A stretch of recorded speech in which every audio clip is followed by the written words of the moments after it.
This is going to be another episode of the Best Damn League Show. It is technically the Best Damn League Show, period, which was, if people don't know, Dom took that name. It was inspired by, there was a classic show in the early 2000s on American TV called The Best Damn Sports Show, period. Because the thing is, you'll know this, like, even though in English, like the actual English language, we say full stop for the little dot at the end of a sentence, Americans say period, right? So that what they mean is like the idea, because we do that in English, to be fair as well. If you say like, this is the best, full stop, it's the idea that, you know, you've ended the sentence, so metaphorically, you know, like that's just like the no discussion sort of, no argument in a way. But the only problem is, even though if you look on the logo, it's deep law, it does have the full stop at the end. If you look at the end of the W on show, it does have a tiny little dot. But the problem with that is it'd need to actually say period, because Zoomers aren't clued in like that. They haven't even noticed that. In fact, Jensen, me even pointing out that full stop that was always there, they'll think that's like one of those episodes of that BBC show, Sherlock, where every single solution is like a complete nonsense. It's like, well, the reason I knew that he was the murderer is when I first walked in, he had a slight wink in his eye,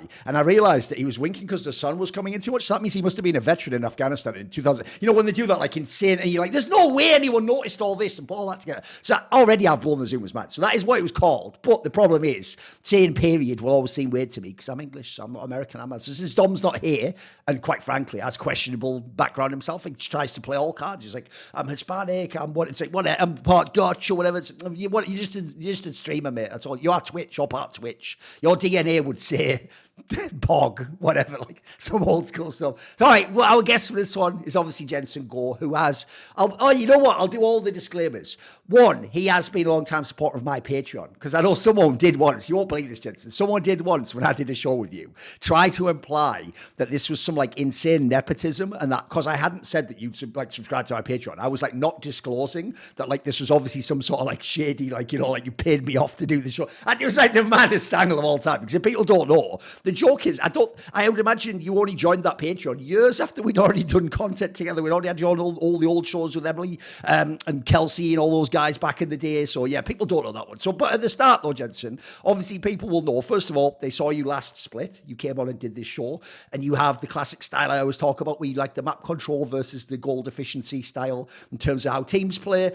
But if people don't know, Jensen was in a weird spot because at the end of last year and during last year, he didn't have as many career opportunities. So he did initially announce that he might have to sort of retire and go do real life stuff sort of and be back home basically. But he still runs his Patreon where you can go, and if you like that type of stuff, by the way, things like what style of play do people play, what win conditions, what lanes do they play through, what setup do they have, that's literally his whole style. He does loads of things like pathing and all that things, breakdowns, still has his Patreon.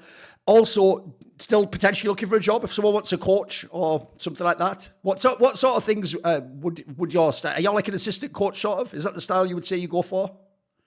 Yeah, definitely. I think any coaching position where I can bring my knowledge and structure of the game forward. So it's really a question of what the team is looking for. Are they looking for somebody to come down with a very strong tactical view of the game, or are they looking for somebody more to consult with and support what they have, right? Because it's at this point of time, I suppose if it's in the middle of a season, it's more towards like firefighting. So it's going to be a very needs-based kind of thing. Yes. And that's what I used to be very good at before I did like my two major stints in NA, where I'll come in the middle of a split, go in there, talk to the team, figure out like, okay, these are the major things that we need to work on, take that engineering processes and then build solutions from them. Yes. If people don't know, Jensen has even in the past, obviously the season's begun for everyone, he has also on a number of occasions been brought in towards the end of the season, like if someone was going to Worlds, for example, and maybe they only know their region and they don't know much about the other region. He's also been brought in like last minute that way too, so someone to potentially consider if you end up qualifying after all. Speaking of factors that we should mention, Jensen, that was not a very clean segue, but don't worry about it because, as you can see on screen, this show, like a bunch of the shows on Last Free Nation, is sponsored and brought to you by Factor. Now, if you don't know, Factor basically makes delicious, easy-to-prepare meals that are delivered to your home. They just take 2 minutes to heat up. So if you're someone who's a gamer, if you're someone who's busy, you don't have time, or you just don't know how to cook, or you don't want to cook, this is an easy way to get some healthy, delicious food. They have 35 different options. They have all sorts, calorie smart, if you want to not eat too many calories, you watch your weight, protein plus if you're doing some sort of bodybuilding or something, you want to ensure you get enough protein each day. They have keto if you want to do the low carb options. They have all sorts of add-ons you can do. You can change each week even. You can like control how much they send to you. I think you can go from like, I think it was something like 6 to 18 or 20 or something like that. You can get basically every meal a week, or you can just have like one a day. Basically, you can. There's like a thing you can set in the background for the sponsor for the scheduling of how often it gets sent out to you. So it's also really easy, by the way. Once you're doing it, if you want more, then you just like adjust it upwards and get more of them. If you want less, you just reduce it down. It's really easy to do. It's not something where you just like locked in. You just choose. It's absolutely a subscription basis, and also it's just really easy to make things flexible, isn't it? Like everyone knows in League, especially League is the classic game where it's hard to know how long it's going to take because you have to wait for the queue to pop, then you have to wait for the draft screen, then you have to hope someone's remake, and then you finally you're into the game. But then does the game take 25 minutes, or does that NASA's top laner drag it out to 45 minutes to lose anyway and go, haha, but I had my stacks. If honest guys, if there was 15 more minutes, I would have carried. Instead of all that and then worry about, when am I going to get my food? You can just put it in 2 minutes in the microwave. Ding, it's done. You're out. After the draft, there you go. You're into the game. So if you would like to get a special offer on this and get 50% off an order of Factor Meals and support Last Free Nation, then head to factormeals.com/ as it says on the screen, League Show 50, all one word, and use code League Show 50 to get 50% off. Pretty simple, right? That's code League Show 50 at factormeals.com / League Show 50 to get 50% off. Right, let's get into the episode now, because I actually want to start somewhere mildly controversial, Jensen, which is, if you think about the way the winter split, the first split went, I would say actually most of the drama initially was all around the Carmine Corp team because of obviously the whole Yamato thing, the fact they were going 0-7, and actually some people, it wasn't just me, some people had them as a contender and had heard good things, you know. But the funny thing is, it actually ended up being like a really weird, almost like wrestling move style, because at the end it became the Mad Lions story, because obviously they made it all the way to the finals. Then there was the whole drama with like Twitter and Dom, and then they had their own stream, etc. Basically, I want to start with the Mad Lions one, Jensen, because this feels like one where there's so many different layers you can attack it from. We can attack how they're playing now, project forwards, how can they fix it. But I actually just want to start here. The story I feel like everyone narratively got stuck on last split was the idea that because they were doing very well and not many people expected it, that this proved that essentially you shouldn't be too cynical when you're like picking individual players. You shouldn't, like in the offseason, like we all do, try and put like this amazing support with this insane ADC, with this like, their notion was, no, this just shows like pre-existing synergies matter. Like obviously these were the Movistar Riders players in some cases. Obviously El Yoya has a connection to a bunch of them through being Spanish, and also these are people he wanted to play with. I heard he's even friends with the Melzik guy who's the coach. Then you have like Merwin himself is Spanish as well. So you have all these aspects which in theory the fan, I would assume after last split, wants us to believe this superseded whether I think someone else is better at mid or ADC, for example. This superseded whether a player's experienced, right? But the issue with that obviously is now they're doing terribly at this split. Now it's looking really bad and it's sort of fallen away. So I want to know, where were you on that first one? Did you kind of bought the idea that like they had some pre-existing synergy? Did that help them? Is there a reason it's not helping now? Where are you at on this topic? Because I feel like people want to, for the drama, flip one way or the other. But I want to get like a real sense of why do you think this team was good last split, but now they're having their issues? Right. So let's go back to what gave them their success in Winter Split, right? So we talked the last time I came on the show, we talked a little bit about the protocols, and then it was very clear that the teams that understood and developed mid-game protocols the best were the teams that were succeeding. So G2, they understood the whole gamut as to how do you play this map control style, how do you then overload numbers, how do you play from behind by putting the numbers in the right space, and then it was followed by BDS, who had some issues with regards to how do we defend the wave once we're in position, and then Mad Lions and SK, this is what the kind of tiering in terms of teams level of understanding of these map control protocols. So Mad Lions, what was working very well for them is they did understand that by being able to slice in sections of the map, by bringing numbers into the spaces, they would then be able to very aggressively pinch towards the opponent's jungle camps that are spawning, and then they're also able to find these angles and that Frescalvi, no, wasn't Frescalvi, sorry, their mid laner was Last year, it's it's blanking. Niski. No. It's in the winter split. Oh, It's just blanking my what mind team for are a you second. talking about right now?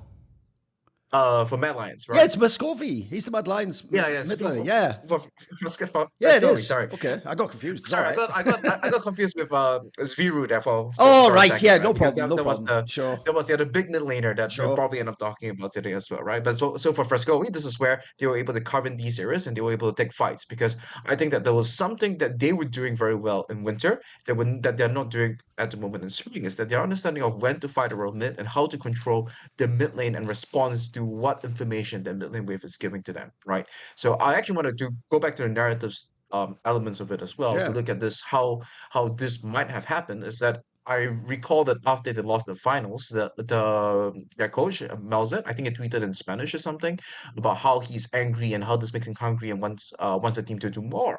And I was reading that as like, yeah, this is something that can be channeled positively for the team, but this is where you also have to watch yourself in terms of the pacing, right? Because you guys went so quickly and succeeded and far exceeded expectations, right?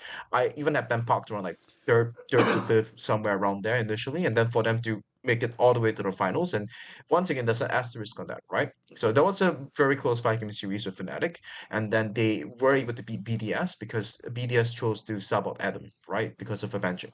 And as a result of that, they then went in to play against G2. All props to them, they were able to take the one game, right? Once again, it's all around this concept by drafting lots of proactivity and being able to abuse their understanding of what's happening on this mid wave. Han Sama was there, he was getting caught. This is how they were winning the fights against all these other teams as well. But when I'm watching them in spring, it seems that there's some form of autopiloting or there's some form of complacency that's set in, right? Either that some of these players, they didn't fully understand what were the factors behind their success when they had all those wins in winter. And then when they go into spring, I'm thinking about the games where they're playing against Carmine Corp, right? Where there's a mid wave, the upset pushes into Sure. them. Super is there, he's catching the mid wave at his tier two. For some reason, and he's not grouped with the team, and that could have easily been Merwin's wave, and he could be stacked together with the team. And then Elioya is still going for the evade on the opponent Raptors. So as a result, that Super has to just pop his ulti, run in, and the entire team that he just gives up like he does like one auto attack, and the team gets wiped. It's the same with the GiantX loss as well, right? The waves are pushed into them, they're not collecting it, and then they are choosing to invade into the opponent's side of the jungle, knowing that they could have numbers and people could pick fights against them. And I think that this is also in part due to the overall tactical shifts that the LEC is playing. I think that there were some teams that are still playing towards the 1-2-2 style, where they're still playing on 3 lanes, and they aren't necessarily bringing the numbers there to contest mid lines when they have these numbers pushing deep into the jungle. And that's how they got wins against the likes of Vitality and Hillsang in winter, where they'll find, oh, it's a stray support. Okay, there's a free kill. We have full control of the space now. Now, in spring split, teams are a lot more willing to contest that. So when Mad Lions they slip up on their understanding and their control of what they do with the mid wave, they're now running into issues, right? They're taking fights where they don't necessarily have the numbers advantage anymore. And this is where teams are contesting them. And in even numbers fights, this is how they fell against Fnatic when they went into the playoffs. And they're just getting outgunned individually in these cases as well. Or in some cases, they're just taking fights just down the numbers into the opponents.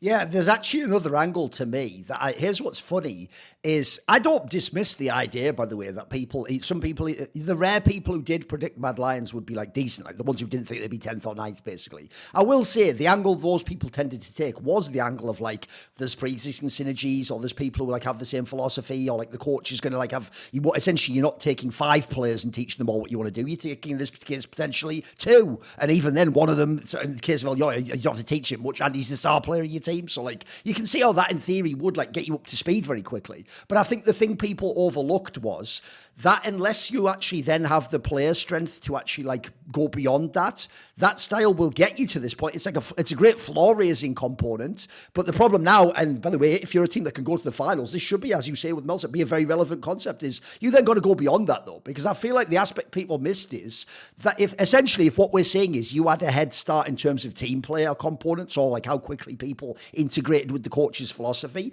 well, the head start doesn't last forever. And in fact, eventually, if the other coaches and players are very good, they're going to have catch up, and a whole split is enough time to catch up, especially with best of fives. Like I think best of fives, by the way, the best thing you could possibly have to like level players up and teams up and show you where your weaknesses are and what you need to work on, because you can easily gas yourself up off the BO1 that you get, like some crazy weird one with a silly thing, like someone throws a Baron, or you get like a weird counter pick you didn't expect. In a series that evens out, it sort of like normalizes because you can only do that so many times. You only got so many tricks. So I do think that people went a bit too hard on that, because actually a logical corollary, follow-on thought from the idea that you catch up is that eventually that won't be the advantage. Eventually you'll have to win off your player strength. So one of the problems they have, and by the way, I would say on a higher scale, even though at the moment they're not as good, that's the same thing I said about BDS last split. I used to say I think they're amazingly coached. The cohesion seems great. There's a couple of players I think are really good, Adam and Labrov, for example. But if I look at the rest of them, like actually people like Shio Nook probably shouldn't win the LEC. So the problem they're going to have is either if their style isn't as good, or if people have like a comparable style and better players like a G2,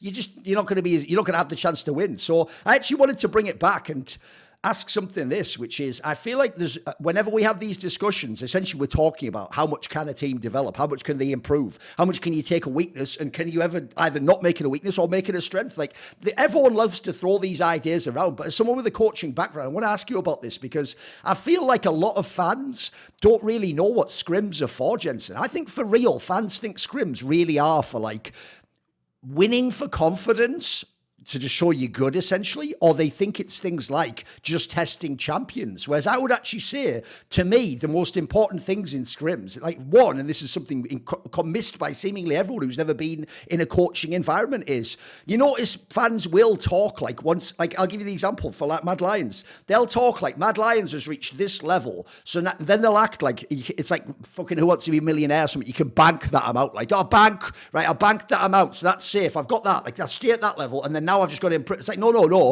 Like, think of it like going to the gym, guys. You might have massive muscles, but if you go, right, got the muscles sorted, don't need to go to the gym anymore, well, spoiler, in a few months, you won't have any muscles. They'll all go away. You have to actually do as much to maintain. And in fact, your problem is if you want to improve, you're probably going to have to do more or find smarter ways to do it, or some totally new paradigm shift if you want to get more out of your practice, presumably in this winter split. I'm guessing the team that went to the finals was practicing properly and putting in the proper hours and working on other problems. So I think maintaining is a thing that fans often miss. It's a classic thing from Counter-Strike as well, Jensen. They'll do the same thing with the map pool in Counter-Strike. You'll be the best on a map and they'll think that you start practicing the one you're not good on. It's like, yeah, but every game I do on that one, I take away from maintaining why this is like my ultimate strength I always win on. I think that's always like, it's just something like I say, I don't blame the fan. I just think they haven't been in that competitive environment. And then the other thing to me is, I do feel like people take, because they've seen so many reality shows with VOD reviews and they see you sit down and the coach and the players have that discussion, you know, what could I have done here? What should I do? I think too many people really do think that's actually like case specific to what they're seeing on the screen. Whereas to me, the best coaches are always coaching like the abstract of what I would do, not literally with this champion in that spot on that map again. It's more like, you know, when you have tempo against this team, you can take advantage of it. It's more like, you know, understanding a protocol that once it's drilled into you can activate in a totally different setting. What's your thoughts on some of this? Because like I say, I feel like people have a very either reductive or maybe they just don't know what scrims are like and what it can actually do, because I noticed that I've made it, there's a lot you can do, but it's quite complicated in some ways.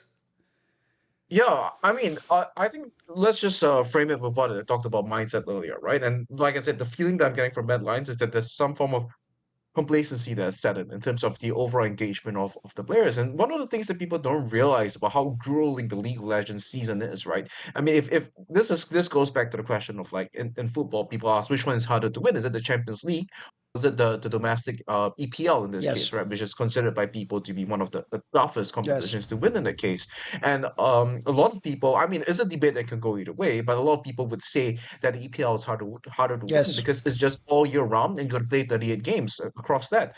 And it's something similar here as well, where in League of Legends, I'm not trying to say that is the EPL, but it's when you look at the length of the season for League of Legends, you're just going nonstop, and to be able to maintain that intensity, to be able to then set up your periodization practices from a coaching perspective, to then consistently get the end-to-end performance for a team, it's very difficult between the meta changes, between the expectations of the players, and I think that this is also a bunch of rookie players who are coming up into this system, right? Who are coming up into the LEC, and it's the first time really facing the rigors of what it means to play. I think now even more so with three splits that the LEC has, what it means to play three splits and potentially play an MSI and then Worlds at the end as well, right? I think that they definitely surprised themselves. They proved a lot of the haters wrong, and there's definitely a lot of that Yes. hater energy that was fueling them throughout the winter split. Oh, sure. And then now that maybe some of that they feel okay, we have been vindicated, that's been validated. So does the complacency really start to set in Oh, here? yes. Did they really get Yes. angry, like what the coach Melzet says after they lost to G2, or did they say that yeah, G2 is a bit too strong? At the end of the day, we're Yes. happy with where we got, and in fact making the finals with the asterisk win over BDS was actually a detriment to them, right? As compared to if they finished fourth and then they would still maintain a little bit more of that anger and energy to want to surpass their rivals at a point of time. I would even say I've got a great sort of anecdote for you there, which goes, I've actually seen so many times in esports, Jensen, especially in Counter-Strike, a game I was in, because the reason I bring up Counter-Strike is because since they had an open circuit, and if you're in the top teams, you basically go to almost every tournament. It means we just have a way bigger sample size of how many times that you play your peers, essentially. Like that famous thing that everyone knows, that like Chovy and Knight have never played a LAN best of 5. Like in Counter-Strike, that could never happen if you were as good as them. Like people like Simple and Z who have played a million times, mate. Like they've even played a bunch of finals against each other. Like that's how many times you just get to play against each other. But the point I would make is this: I've noticed a trend, which is kind of like what you're talking about. I've got a real life version and an esports version. So I'll give you the esports version, which is when a player gets kicked from a team and then they go to like a smaller team or a rival team or something, and they've essentially been kicked out with the perception of he's not good enough or we don't want him.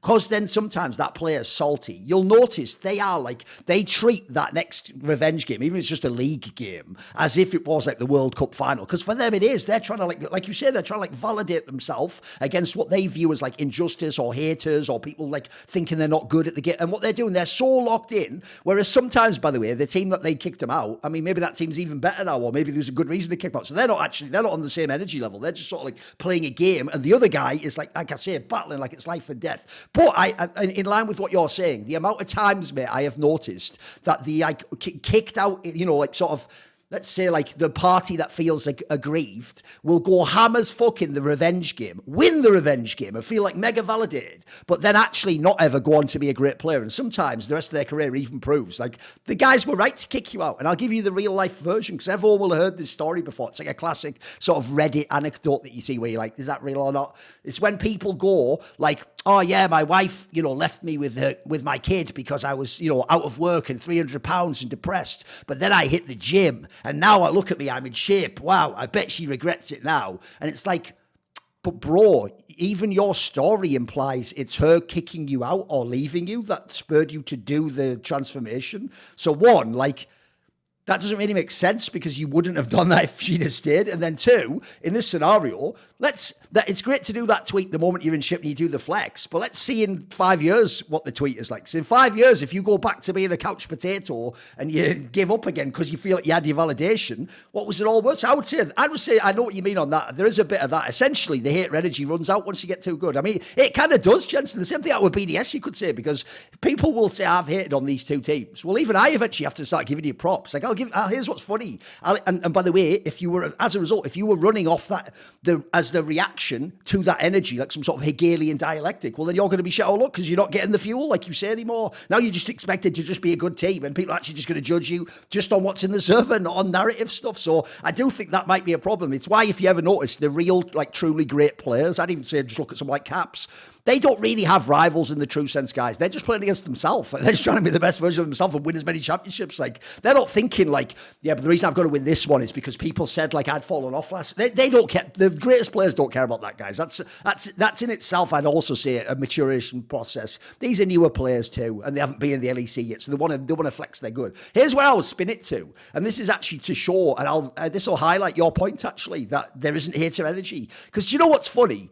Even though, for the annoying fans on Twitter, Jensen, I absolutely will crow when your team, they are all like, we even could have won the final, and now you get like 1 and 3 and you just get banged out. Obviously, I'll laugh when that happens. But I've got to say, Jensen, I'm going to go the other way now. I actually think that they're underperforming now, mate. I actually think it's not that like they were frauds all along and this is how bad they were. Look, I will say, I do think my take on Frescovi and fucking Super has aged deliciously. Those are the only players I told you weren't really LEC quality for me. The rest of them I gave it all up to. All I'll say is look at them now. They are the players. But here's the problem I have though. I actually do think now they're actually, if before second place was way better than I actually think their level was. I actually think their level's more about fourth, if I was being fair. I think in a sane world, I actually think maybe like a Fnatic should have beaten them and they should have just come fourth, basically. I think that would have been fairer. But they did make the run. Now, the other way around, I actually think they're too low, mate. I actually think the joke is they could have won some of these games that they've lost I even think now, one thing that's different, and so I'll throw it back to you on this, is the thing that's worrying me a bit at the moment, mate, is first of all, when they did play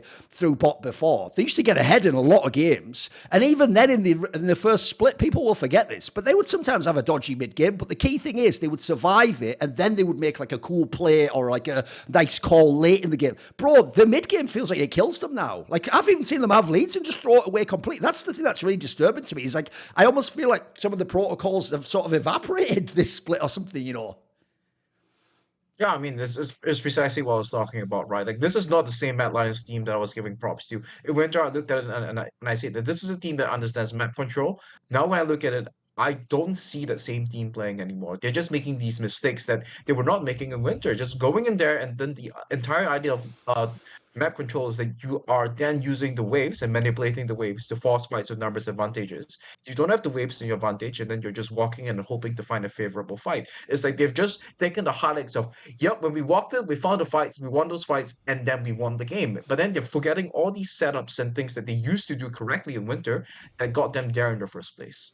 Yes, because basically, even though I've dunked on them, I will hold out a tiny bit of hope. I do think that actually it is plausible. They've got enough time to still get it together in the playoffs. And look, I don't have them going super deep again. I'll say they'll be like 5th to 6th, or they can again maybe go 4th. But there's a chance still. There's still enough time to fix it. Because there's the other thing as well, Jensen, is because they haven't made any player changes and these are just tweaks, I feel like this is doable to actually just tweak a little bit and you would win some of these games. There's other teams elsewhere that are flawed that, like, sometimes I just need the player changed. That's a way harder problem as fixing it. So I do still hold out a little hope they can make a run in the playoff section. Obviously, the key thing for them is just don't somehow get knocked out and come 9th and 10th. But as I said on some of the insight, the good news if you're Mad Lions is no matter how bad it's gone, GiantX and Rogue exist. So at the moment, that's just keeping you in.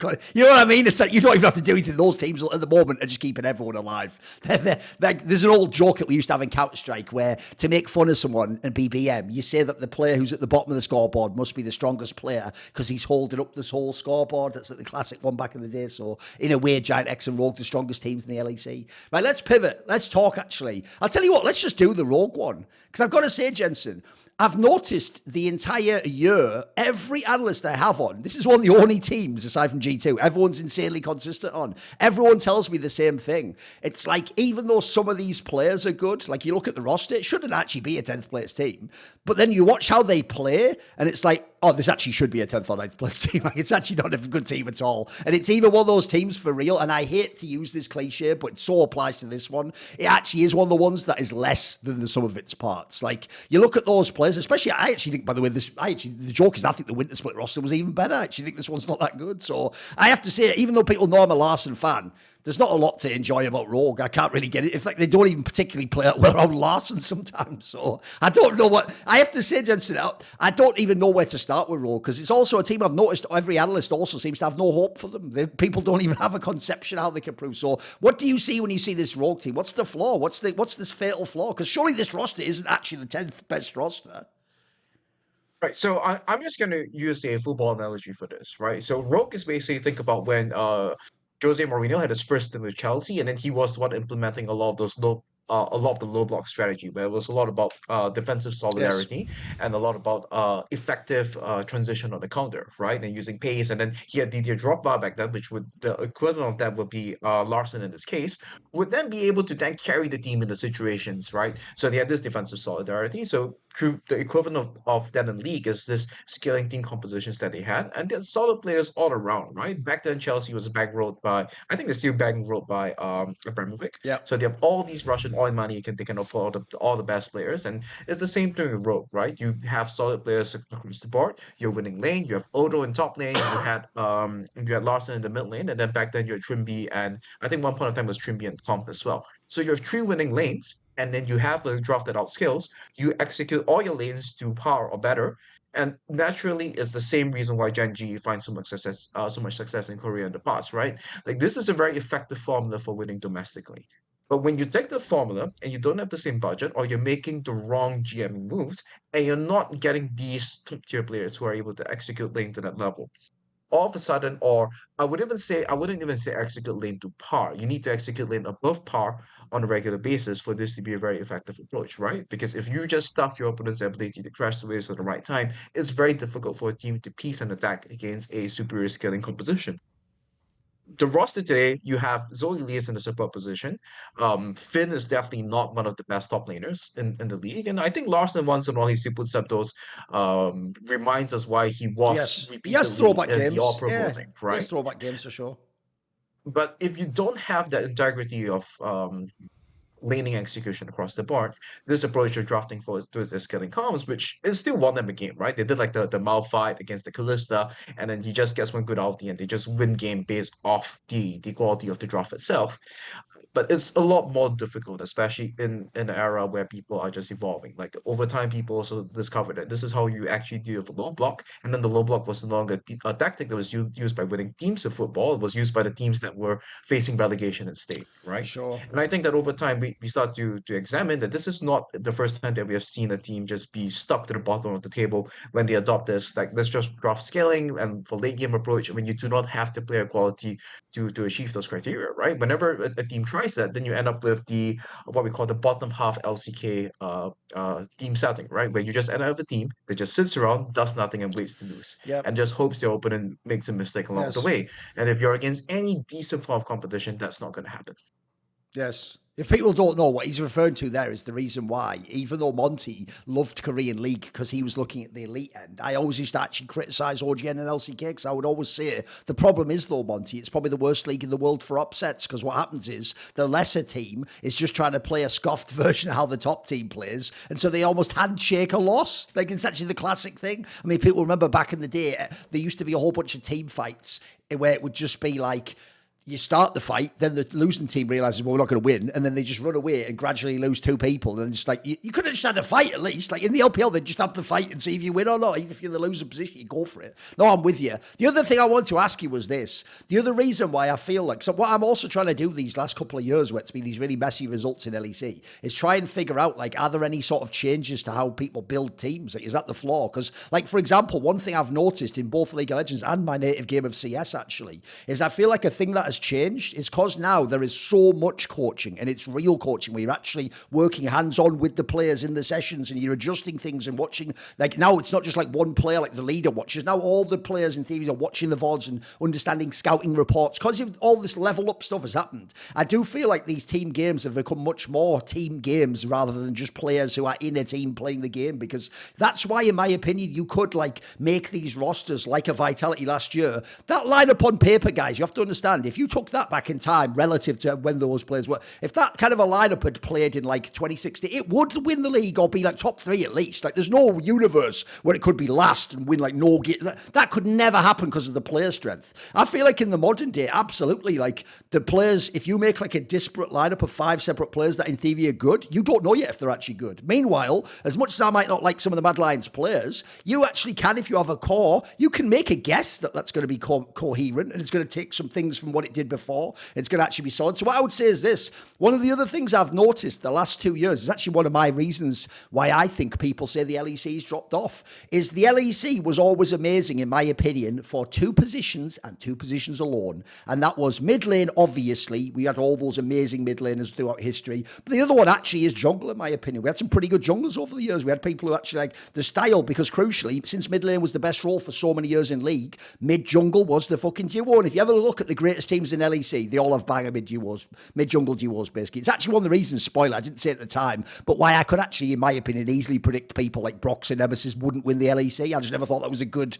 duo. You know, it's actually why Razork Humanoid, I mean, you could even say that still has some questions asked about it to this day. But for this team, I want to ask you this, because, mate, if you look at this angle, if this was the old LEC, you've got a banger here. Marcoon and Larson should be pretty good. In fact, when I look Marcoon, Larson, comp, mate, those 3 players, if this is the off-season, that's like the start of a pretty good team there. Hey, if we put the right top and support in, wouldn't we be a contender? So the idea this team's last, it kind of suggests to me European League of Legends has changed a bit. It's not just jungle mid anymore, right? Yeah, I mean, I would still say junglement is a very large part of it, but you have to be able to set especially Markun up for success, right? Markun was, I think, was a very shrewd and intelligent GMing decision that was made, because this is a jungler that's willing to, he's not going to demand a lot of things, and he's just going to be Yes. there. He understands that the various tactics you can use when somebody plays their lane do or above par, and it's a lot easier to do that when you have the likes of Trimby and bot lane, and he and Comp are absolutely um destroying their opponent in bot lane and creating all these additional opportunities that Markun can then capitalize off.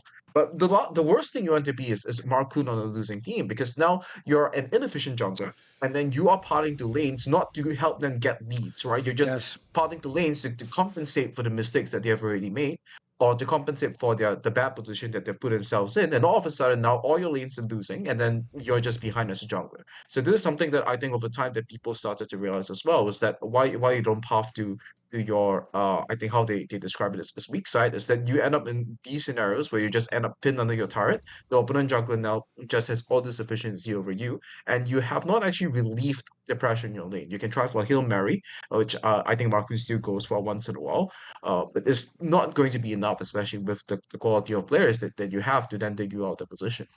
I would put it this way, Jensen. I once heard it described like this. Put it this way, this is the reason why. It's the principle I took for last year, where when they first made that G2 lineup, where they brought in Yike, people will know I split by split gradually gave him more and more status. So in the first split, I was like, he was really good for a rookie, but I don't think he was the best jungler. Then in the next split, I was like, actually, he's pretty good now. But even so, he hasn't like got the international aspect level. And at the end, I was like, actually, you know what? From how he's tracked over the whole year, actually, he is really good now. And I think actually in the winter split, he was. I would give probably to Razok, but he's a contender for best jungler. He actually really is just like legit. And one of the points someone always made to me was this: is always beware the jungler that has the winning lanes, because when they have the winning lanes, especially in a team like his with a great coach, it's just that you won't notice. Essentially, the mistakes will be forgiven by the fact that he's got so many advantages and the fact that it's easier. Whereas the problem is, you want to see the game where someone has like one winning lane or no winning lanes. That's when you actually see like, oh, right. That's where you'll see that this guy has a brain, like he understands like how to gamble correctly. As you're saying, like how to do, what I think you're talking about there is so key. It's how to do triage, how to figure out which part I can't help. The funny thing is, there's actually even old school solo queue principles I think to this day apply to pro playmate, which is, you know, the famous thing, if you're just a laner and you don't understand junglers, when you're behind is when you call the hardest for the gank, isn't it? But what you don't understand if you're a casual player is that is a waste of your fucking jungler's time most of the time. Unless or every lane's losing, him coming and, like we're saying, propping you up and just stopping a gank or covering your lane probably won't do anything to win the game. It'll just make you bleed out a bit less. In that scenario, if you're basically feeding top lane, if bot lane's fine, he should actually just counter gank bot lane and just get bot lane ahead. It's probably a better chance to win in solo queue. And unfortunately, there's an element of that in pro play too. Like, people do still want, like, hey, like, come fix my lane. It's like, what is this fix your lane shit? I've always said this because I've known a lot of junglers over the years. It's one thing if you yourself are like some really smart laner and you understand the waves, and what you mean is if you come and do this now, it'll, like, you know, break his freeze. If you just mean like, I fucked my lane up and I need you to come and help me be able to farm CS, like, that's not the jungler's responsibility there, by the way. You're actually like now asking a favor. He is not obliged to do that. So no, I do think there's a lot of those concepts, even though they might sound like simplistic. Like, even pros get lost in the sauce on those ones, mate, and think that their jungler should do all sorts, this, that, the other. Because I know what you mean. If you ever looked at the teams where Marcoon had like one or two lanes he could guarantee were going to win, that was when he was at his best. And that's when everyone was loving this guy. We were all like, hey, he's got real potential. Like, this should be a guy who can go to Worlds and like grow over the years. But the problem he's had is when his teams, either SK teams that would just drop off over the season or now this Rogue team, it just makes him look not that good, mate. Even though I know he is a quality player. And quite frankly, I know what you mean. When I saw him added, this was one of the moves I did like, actually. I thought, actually, this is a sort of supportive jungler I could see working with Larson. Maybe if they get on the right page. Obviously, the issue with top player was never going to be resolved necessarily. So, no, it's just a sad state of affairs, mate. Because I also feel like what's so silly about Rogue, Jensen, is I still think most of these players, like I say, especially those three I named before, they could just go to other teams and be really good players. Like, you could split this squad and start over again. And not these players have to leave the LEC. Like, some of these are good players. Yeah, I mean, but I think at the heart of the game right now, support is a very important role. Yes. And in the top lane, I think there is the growth of top lane talent in Europe. It hasn't grown to the point where all ten teams can field a very competent Sure. top laner. So it's a very strong case of the have and the have nots, right? Yes. In the top lane, and if you have support that doesn't understand the modern game, you're in a lot of trouble. And I would say that there's a lot of factors, but I would say these are probably the two biggest ones as to why most analysts would just concur that this is a team that's going to be glued to the bottom of the standings. Or as you say, they're the strongest teams in the league because they're holding everybody else up. Right, let's flip over. And obviously, at the moment, in the same way as BDS last split was leading the league, but everyone was like, G2 will catch up. Now it's Fnatic, obviously. And because Fnatic has scored the win over G2, all the hopium is on display. The problem is this, Jensen. Not that much has changed to me. Like, first of all, I actually do think Fnatic, like I described in the Mad Lions, I think Fnatic fucked up that playoffs. Like, for me, they were supposed to, especially once the Adam scenario happened. That was like a ticket to the finals, boys. Like, they almost beat Mad Lions anyway. If they'd have won that series, they would have beaten BDS, in my opinion, gone to the final. Look, they would have lost to G2, but they also maybe could have won one game and gave you some, false hope. Maybe like you get a great Razork carry game, or Humanoid gets one of those games where he decides he uses his hands and doesn't feed. Like, this team always should have been the contender to a G2 and at least a top 3 team. So at the same time, to me, it's just like a slight glow up at the moment. Like, I actually think when they had it together, they were playing quite well last split. But the difference is they just have like way more of the glow up games all the time now. Like, I actually do think one guy I'll give credit to this split is I did think last split it was massively on Razork, and then it was like how many games are either, it was almost like you flip the coin, either Humanoid or Oscaridin is going to be good this game. Flip the coin, right? Is that enough? If it was enough, you'd win the game. If it wasn't, you'd be whatever. But I did think actually the Noah was a bit chilling last split. It didn't seem like he was that good. He seems like he's had some better games already. The thing I have with this team is I feel like so much of how people are analysing this team is skewed by the fact that we're all desperate to believe someone has to at least be able to beat G2. You don't have to actually do it, but we have to believe it's plausible. Like, the difference is no one really thought when Mad Lions made that final they were going to win. No one did. Even after the first game you didn't. You still thought G2 will come back. And spoiler, when Caps popped off, you were like, oh, that's exactly what I expected actually. Same thing, by the way, if BDS made it there. You might hope for it. You might believe it's possible to coach it, but you'd have to see it done. The difference is when people see Fnatic win, you see players like Razork and Humanoid, like, they are mega. They can be really good. So I want to know this. How much, before we get into specifically how good Fnatic is, how much hope do you actually have for them? Can they actually be an LEC champion? Can they test G2 properly in like the BOX? So Fnatic is going to be a very tough team for me to assess, because if I go through my checklist of what I think makes a team great, right? Fnatic is going to be missing a lot of those Yes. checkboxes, but that's not fair for me to judge Fnatic on, because it's because they do not operate on the same philosophy, right? So if we were to take a look, so to bring things back to football once again, all the modern teams today, they all play this very high press style, right? But then there's still some teams out there that find lots of success, like Atletico Madrid or Real Madrid. They still play the defensive solidness style rather than trying to play for this high press. And Fnatic's a lot more towards that rather than this in this comparison, where I would say that most of the LEC is pivoting into playing this style of map control. Fnatic is not exactly fully playing into that, and it's very telling from their protocols and how they always try to play through its 3 lanes as much as possible. And we can see the consequence of that in their games as well. Is the reason why their games they tend to drag so long. And I think some of the Fnatic fans out there, they're saying they're getting heart attacks because they give smolder and then they let the games get so long despite having all these large leads early. But I would say that the direct football comparison is that this is very similar to Atletico Madrid, right? You know that this team is going to be scary, and then they call it the dark arts of football, because they play in this way that is not necessarily the most coherent tactically, but they'll be there and they'll be willing to scrap against you. And they'll be willing to take the fights and then take the skill checks against you. And you see them out team fight their way out of all these scenarios a lot of times. And that's how they got the win over G2, by outplaying Caps and Yike in the mid lane, 2v2, despite G2 already being in a winning position at that point of time, right? So they can see these scenarios and they are able to then individually play the expected outcome of the scenario and then find wins in that case. So it's very hard for me to want to count them out, even though if I were to look at my checklist of what makes this team good, right? They don't necessarily they take some of it. I have to say, linking up support and jungle is something that they had definitely have improved on over time as well. I think that Oh, for people are probably sure. Yes. watching the way that FPX is playing in the Yes. LPL and realize that, That's hold a good up, analogy. if we Yeah. have to support hold the jungler's hands at Yes. all times, you then increase the amount of times that you get lucky and then you're able to find these picks in the mid game as well, right? So they have definitely improved in that, but the ability to then connect Noah into these plays to then once again, right, the same mistakes that my lines are making in terms of making sure that they have the numbers when they then go for these aggressive plays isn't necessarily there. But the difference between why Fnatic's on the top of the standings and why Mad Lions is not is that Fnatic wins those fights. Yeah, I will say, I actually do think that's a banger analogy. If people don't know, even though in the FPX LPL scenario, it is the Milky Way guy being a mega stud. I mean, the analogy is even good, even player for player. Like, I actually do think Razork, if you want to look at just mechanics, I think he's the best fucking jungler in the LEC, mate. He's really cracked out.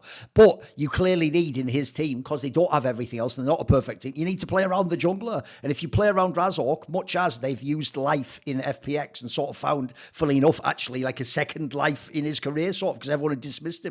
But when he plays with the Milky Way, the jungler, suddenly he actually looks good, and he's doing plays that make sense. He's not just hinting. So I would agree. The Jun guy, I actually thought was a bit whatever last split. In fact, my main complaint was like, why import players like this guy? And we just got a ERL support set as good as, or Trimby, etc. But I will say, this split, they definitely have connected way more now. Like, those two do play together. It almost looks like, I would even suggest, by the way, cynically, that someone probably, like the coaching staff probably have just told them, look at how these two players play together. Like you say, just follow him around when he makes the players, and then the players he's making will just be even better. Because I do think this is absolutely the Razork team. Like, he is the true star. Even though everyone's going to say humanoid, this is the true star player for me. What makes Fnatic scary is, like I say, flip a coin, either Oscarina or humanoid will have a good game. Razork's going to have a good game most of the time. And then if Noah joins in as well, and at this point Jun's connected to Raz, you actually have a team at that point in time. That's why they can, when they hit their peak, like this, the obvious best thing about this team is the peak is what you're looking for. When they're on their game, they can be awesome at this. Their problem is, can they do it game to game to game? Last split,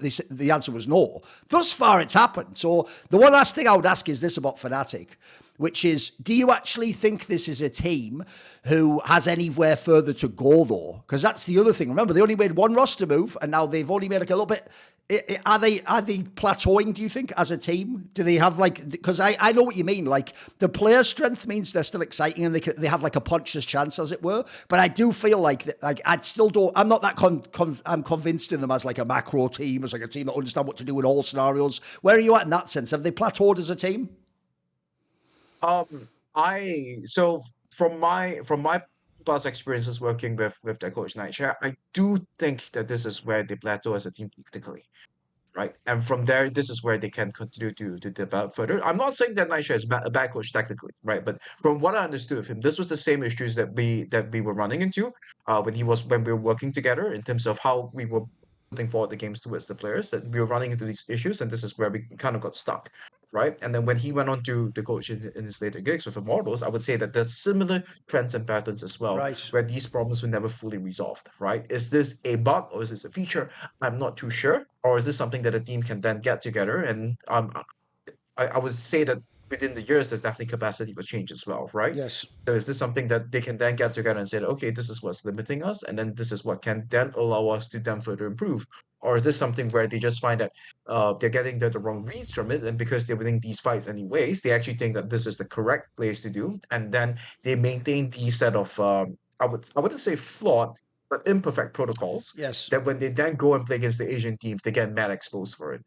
Yes. I would even just say this. I'm not even flaming him. Like, look, I will say, if you are the Fnatic, just think of the history and the prestige of the org, you do want to be a contender. You want to win the championship. By the way, he's nailing that right now. That box is checked. He's actually, currently this split, he could have been last one. In this split, he's looking like he's going to track to potentially be a contender, maybe be in the final. The issue, like I say, is can they develop more? And by the way, in the sense, I do think that's also where fans think, they either think coaches do nothing or everything, because some of them really think every coach is a miracle worker. You can like try, like the job of Nightshare, by the way, guys, isn't teach everyone all these concepts. Like he might like coach them into them and show them how to do it. And day to day, he might say, here's the mistakes we're making. But the players have to meet him halfway too. He doesn't control their brain. At the end of the day, if it turns out some of these players have like flawed communication or understanding of certain concepts, it doesn't matter what he does. It might be impossible to get through to them. So I'm not hating when I say they're plateauing either, because obviously at the moment they're plateauing at the top of the league, which is pretty good in LEC. The problem is you have to always, I do think this is fair, whenever it's teams like G2 and Fnatic, you always have to keep your eye on what would happen if they went international. And the difference is, whereas on the G2 side, maybe in a minute we'll talk about it, it's actually quite spicy at the moment because a lot of the leagues are pretty top heavy. The problem is, if you're a Fnatic, I don't really buy that you will do much internationally. I actually think, unfortunately, you're going to have what I think is the classic mirage of strength, which goes like this, Jensen. If you're the second best team domestically, can sometimes even happen within a country, you might think you're really good because the best team goes international and is good, and you can beat or almost beat them. And you're using like what I call like MMA math back in the day of like, well, if he beat him and you lost to him, then he would beat you. And it's like, no, because we haven't fought. Like, those are two different people. It's called transitive property. It doesn't work that way. So in the same sense, I do think the problem I have is this. I think G2 looks so good, and then Fnatic's the only one that can match them, that people in their brain go, that means Fnatic's as good as G2. It's like, not internationally though. Unfortunately, that's where I think that falls apart. I think actually a lot of it is like familiarity, literally like all European players generally, etc. So I do think that one might be a bit of fool's gold, but we'll see on that one. Right, what about this then? One of the ones that I'm kind of...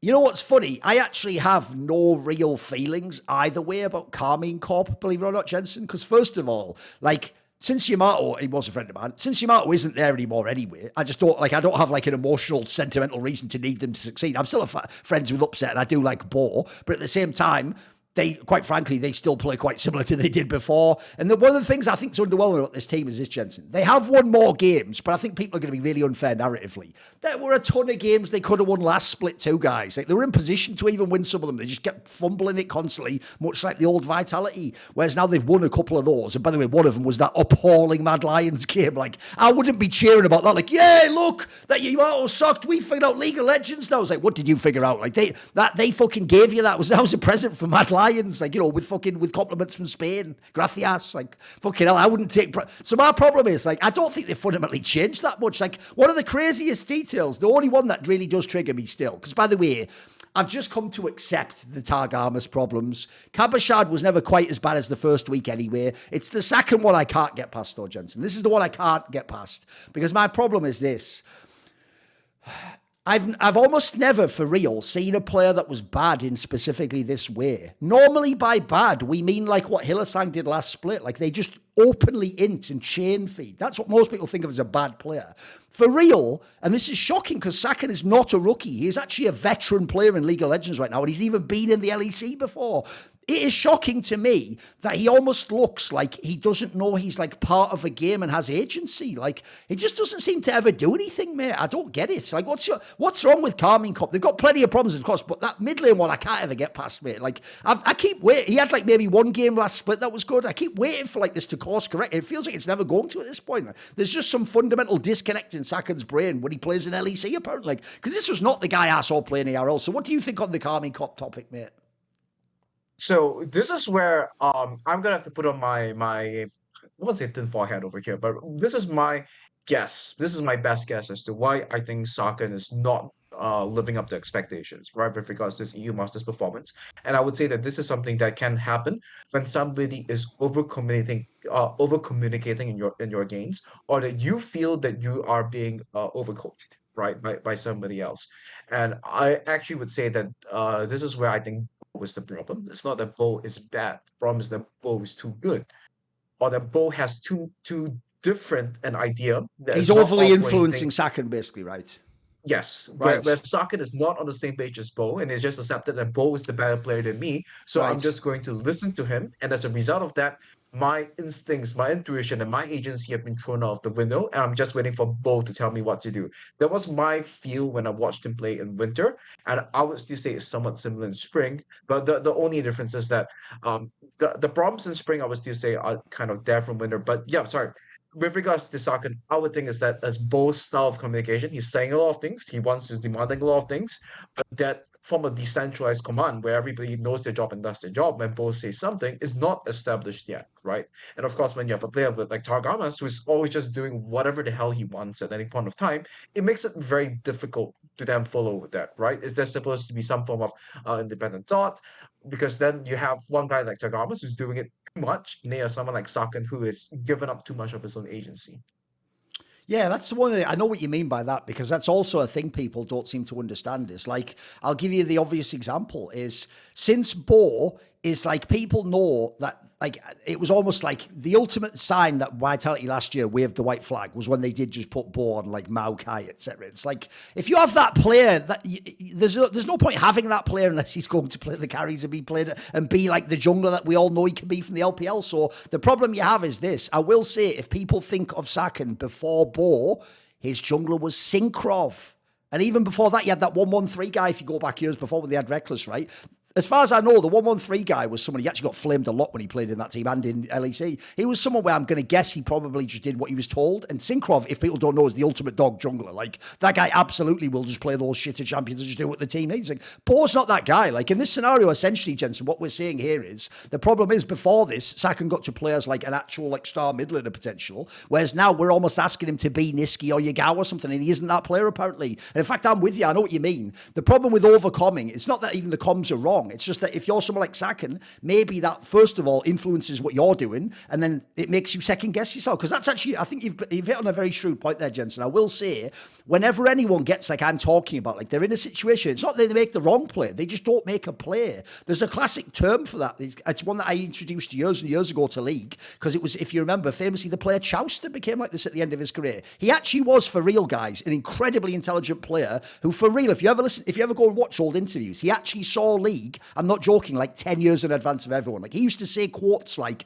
League of Legends isn't about champions and kills, it's about minion waves and towers. He like understood all these concepts that other people took years to get drilled in their head. But his problem, the reason why he was bad at the end, I can tell you, Jensen, is because he actually was a guy where he had that problem called paralysis by analysis. Like, because he's so smart, he wanted to treat every move like a chess move where you can think for a few minutes and like figure out the perfect play. But in a sense, you actually, in some sense in League, have to be a bit more like Doublelift and just go off instinct. You have to just play off impulse. And if you try too much to think, and so in this scenario, essentially, I'll give you the analogy again from Counter-Strike. If anyone's ever played Counter-Strike or any TAC FPS, you know a classic annoying thing is sometimes when you're alive in like a clutch, like a 1 versus 2, and the teammate talks, because he's thinking he's helping you. He's seeing something that's great. Oh, if you just back off now, like he'll come back. The problem is, everyone hates that. It's called backseat gaming, right? Everyone hates it because the problem is the guy might even be right, but him talking potentially interrupts and short circuits your plan that you're making for what you're going to do now, or what your approach is. And so there's a famous saying, right, that we have in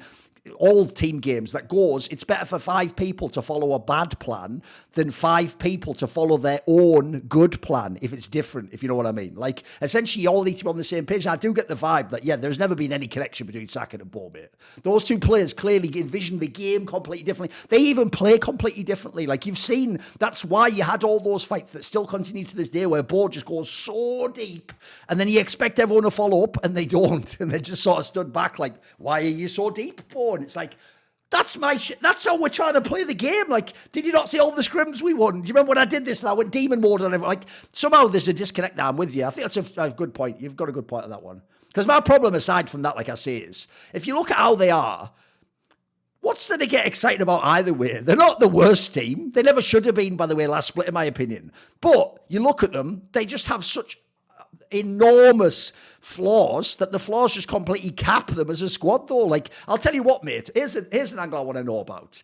Is people are so desperate for me to just say it, like I did about Perks now. The difference is I'll give it up that Perks wasn't very good last split. They want me to say Upset is just a shit AD carry, Jensen. He's just not good at AD carry. I don't see that when I watch these games. In fact, even this split, mate, I've seen a couple of games where it's like he does everything he can. It's just like they lose at the mid-game onwards. Like, that Zeri game's a great example. It's like, mate, if this was the Fnatic lineup, he'd have won that game. You remember how he used to be on there. He was a beast. Like, the problem is, in this squad, he's another player that, for whatever reason, doesn't have any connection to some of the other players in the team somehow. What's your take on that thing? Because I noticed in Upset's career, his problem is he's obviously had a lot of times he was on a bad team and people then will dismiss him. Where are you at in that regard? Am I missing something? Is there something fundamentally holding him back? Well, I don't think it's an Upset problem. It's a team problem. And Upset just has the unfortunate curse of playing on dysfunctional teams. I think how many splits in a row has it been already? It's a few, yeah. Right. There's just so many things I would change before I look at Upset. And like in researching for this, I was just rewatching a lot of the team fights that's been happening. And I see the carries misplaying in situations where I believe the Upset would have been able to carry in, right? Like when we go to SK, Ayushi said that there are many notes on Exekick, but that was like one team fight where I looked at it and I said that if this was Upset Zeri, you don't get jumped on by the Jack's Counter-Strike and then he just carries the fight over there. Yes. So, by the way, that's actually quite a shrewd point, I will say, for all the Upset haters. Notice how rarely that ever happens, because Exekick's the best example in my opinion, because Exekick's like what I said about Fnatic, but as a player, his peak's awesome, and we all love when he has the 11 kill game, but I'll tell you what, mate, the amount of times there's a team fight where SK is slightly behind, and the commentators even even go, it's all on exit kick. If he can stay alive, and then he just gets blown up instantly. Like, tell you what, that doesn't happen to Upset Boys. You might not like when he sometimes walks out the fight reckless style and doesn't participate because he thinks it's lost. But I'll tell you what, he never gets fucking blown up with the resources. He does his best to keep alive, that's sure. Yeah, keep going anyway. Yeah.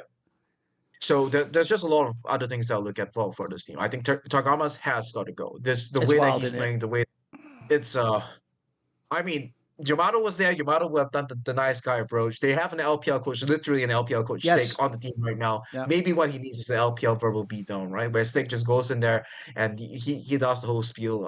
I know that Steak is fluent in English, but I have to say, as somebody who speaks two language, because your ability to then command the same level of linguistic command, even if you're fluent in a second language, is going to be different, Oh, right? because your own You're going to confidence, be a you lot mean? more.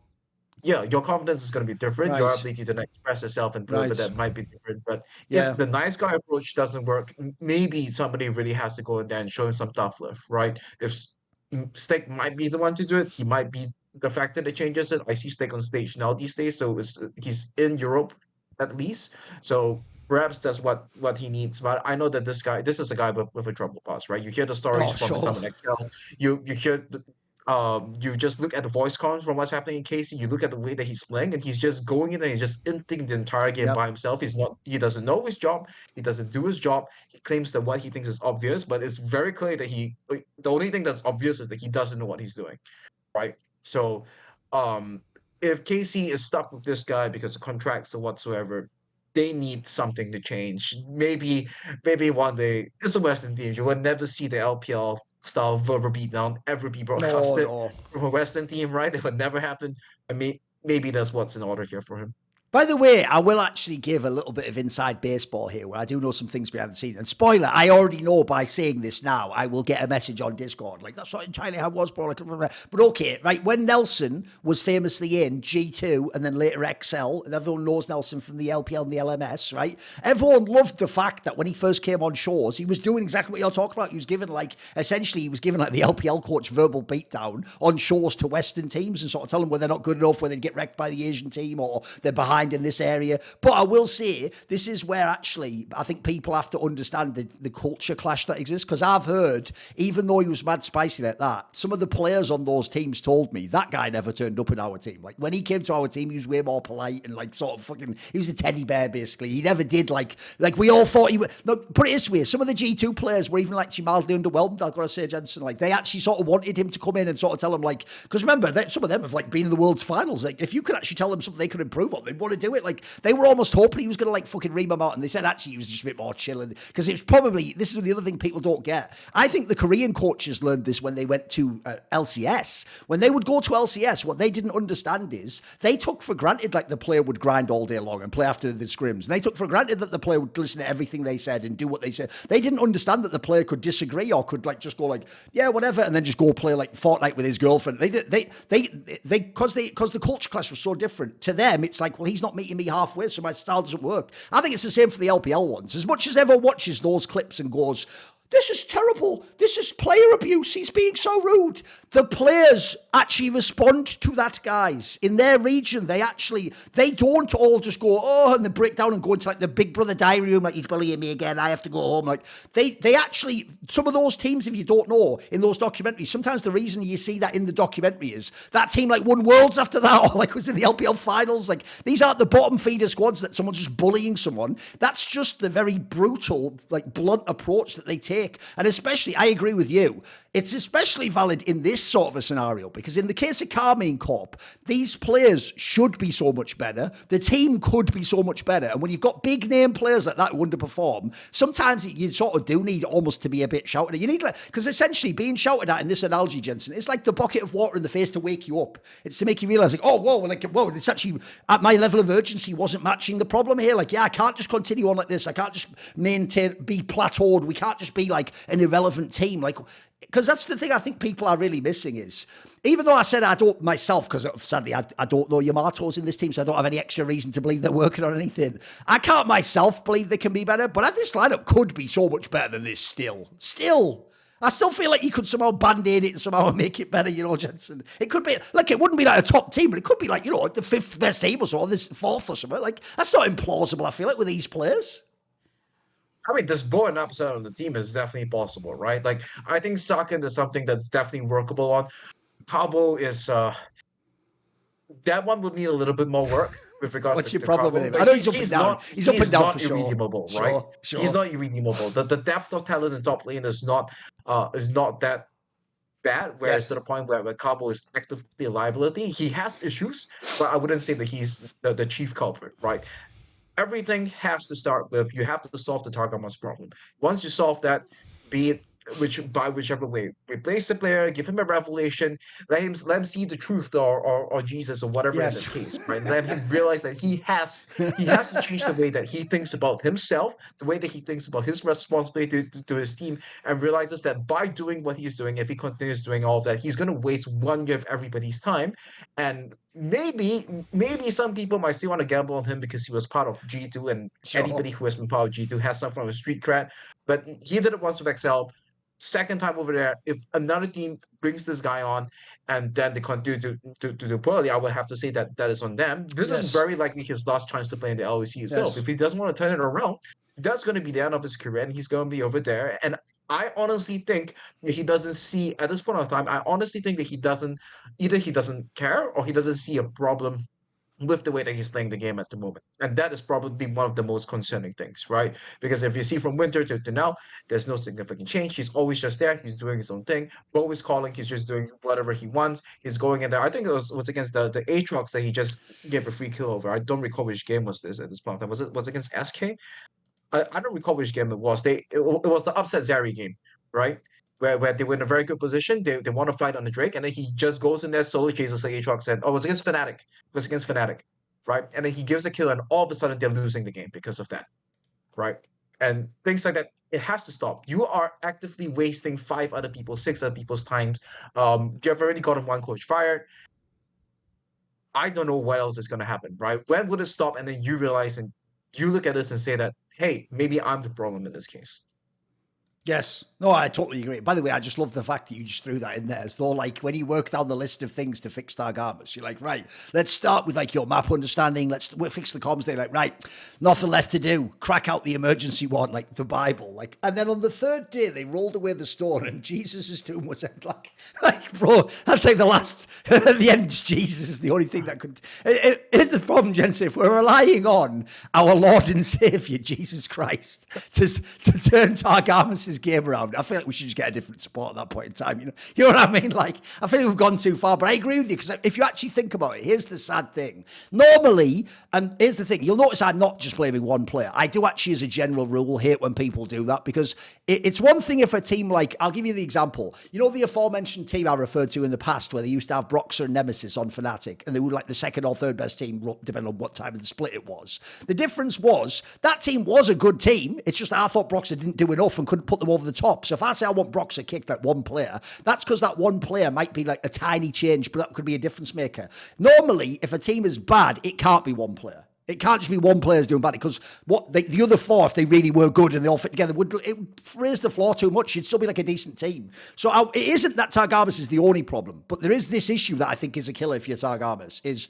one, we've all heard the comms, so we know you aren't talking. That one, it's not even disputable, guys. As soon as you hear those comms, it is actually unacceptable to just never speak like that. Like that puts so much more weight also on your AD carry's shoulders as well. The guy who, by the way, at some points in the game has to essentially stop talking to fucking move the mouse perfectly in like no reaction time to win us the game. You don't want that guy having a talk and shot call a team fight, especially not shot call where you are. He has to think himself where he's going to be. And then the other thing is, he's the only player that connects to nearly all the players with the problems though. Like, for example, Sakan's not good, but it's not like he has the support that can do a sick roam mid and get a gank off with him, so Sakan's not going to be as good as he could be. Bo, the jungler support, we've just praised Razork and Jun. Where the fuck is the Targamas Bo connection? Like, they look like players who don't even exist in the same universe how the game League of Legends is played. And then finally, Upset himself has to play a lane with this guy, and then all the team fights with him. So if you look, the difference is, it's not like Sakan would become fucking Caps if I replaced Targamas. But I'll tell you what, I feel like that one position would be the only one that would have a massive impact on so much of the rest of the team. Like that one position. Like that's why the real point was, this was the team that should have gone for fucking Trimby. This is like the one that's crying out for it. Like I feel like Bo, that would be the answer to his prayers. Another guy who's going to talk and actually come and make plays with me in Rome. Like, thank you, that's the fucking dream. But sadly they didn't do it, did they? So Sadly, that like as I look on this one, there's not too much on the Carmine Corp one. They're just a whatever, they're just a meh team, aren't they? So I'll keep watching them and going, that's a shame. It's now hit 17 minutes. I guess they lose the game or whatever the fuck. So it's Carmine Corp for you. Right, let's flip over. Let's do the Heretics. Because here's the fun thing on this one, Jensen, is this is one where I actually do feel a bit smug. This actually seems like it's gone exactly as I thought it would for real. Because I do think people were way too hasty with Heretics last split because it ended really badly. At the end, their problem was if you had recency bias, the end of the split looked so shit. It was like, oh, it's terrible. But people were forgetting when they were like having the first couple of weeks, so they were looking good. And I'll say the reason why I said I'm actually fine with Perks being cut in this instance, not last split, but in this instance, is because he actually was solo losing games sometimes. In fact, there was even a couple of games, like I pointed out, that I actually think they won, and he almost tried to solo lose them. Like, he actually had some games that were terrible. And crucially, because I knew Trimby's going to bring, like, more of a shot-calling component, I was quite confident the Trimby move would be good. And then there's Viru one. My take on that one is, he doesn't have to be really good. He's actually been all right. I actually don't think he's been that mega. He's just been all right. His job is just don't fucking feed like Perks was, unfortunately. Because that was the problem. Perks himself had become like, that's the type of bad play I'm talking about. When I say Sakan doesn't make a play, Perks was just doing bad plays. That's worse in some ways. So I actually think if you look at the team now, it has fixed a bunch of their problems. Now, they're not going to be ridiculous. They're not going to win the league. But I'll tell you what, mate, I actually had this as a team that could be like fourth or something. I'm pretty confident this can happen. This actually looks like an all right team. It looks like it should be either fourth or fifth to sixth when the playoffs comes. This is actually a solid team. It's not bad. Where are you at on this team? No, I'm actually quite high on Team Heretics after the roster changes that they've made. I think Trimby is somebody who just brings quite a lot of assets to the team that he's on, be it in terms of communication, in terms of game vision. I think that there's somebody who demonstrates a solid amount of game IQ, and he has the mechanics to back that up as well, Yes. right? It's very rare that you get a player with both. So Yes. like I said, I thought it was completely criminal that this is a guy who was not able to find a team after during the offseason this year. And then now that he's on Team Heretics, I would say that this is definitely the change that they needed. As for Perks, I'm not going to speculate too much or comment too much as to whether it would have been better or not. But the analogy I'm going to draw here is to look at Cristiano Ronaldo towards his final few days of Manchester United, right? When he Okay. returned to Manchester United, and then he went over there, and it was the wrong fit, right? Because when they brought in the new manager, and he wanted to play this very high intensity Oh, passing sure. style, Yes. Yes. and Cristiano Ronaldo was not that, right? He didn't have the pace. He was No, he getting was too older old in in his age, and he career. Yeah, didn't have. he was clearly trying to reserve energy, wasn't he, to score? And then they wanted him to basically run the whole time, right? Yes. So it was the wrong fit in that scenario. Yes. And if you look at Perks' champion pool, one of his lower win rate champions is the like of Twisted Fate, whereas his central carry champions of Akali, Azir, and Ryze were his most played and most successful champions, right? LeBlanc in this case was something that was there as well. And I would say it's the complete mirror, not mirror, it's the complete opposite to what Zviru has, right? Where he's played a lot of Nico, Karma, and Talia, is a lot more supportive mid laners. And in this case, he can be a passenger, right? He shows up, he Yes. presses the crowd control, presses the shield in the team fights. Lissandra and Talia are actually his most successful champions alongside Twisted Fate. So if this is what the team needs, and I think that this is something that I brought up previously with regards to how they're playing their macro in winter, that was a little bit outdated. It felt a little bit too greedy. And I think that that's something that I heard that Yankos acknowledge on the stream as well. Whether I'm not saying that he acknowledged me, but he acknowledged that their approach to macro was a little bit too outdated. It had Right. not kept up with the times, and I think that getting a mid laner like Zviru and then playing around the carry top laner like Wonder and then being able to play Flacket as a second central carry is probably the reason why they're finding so much success now, right? They're definitely a map control style of team. It's a Peter Dunn project. He also believes in the map control style of play. Yankos has done best in that scenario. They have Trimby who can link up with Yankos right now, support jungle synergy. We've talked about how important that is. So I would actually say that just by my metrics, I would say Team Heretics is now more likely to be a contender UG2 than Fnatic, right? Even though that I've already given the caveat that my system of assessment doesn't count for exactly for individual player strength, and that's where Zero might then get exposed by caps accordingly. Yeah, one thing I would say as well is the other thing I found weird was the two players who got the most flame in this team wasn't actually Kaiser, because obviously Kaiser had some good games. It was actually Perks, and then after that it was Yankos, because everyone was shocked that, like, the fuck, Yankos can have bad games, because like, that was kind of shocking, especially some of his games where he kind of just did nothing himself in some of those games. You were like, what? Bro, where's Yankos? Like, he was not, even on the bad fucking Heretics, he was the one who would, like, you know, fucking super try hard and find some angle to still win the game or go for some crazy play.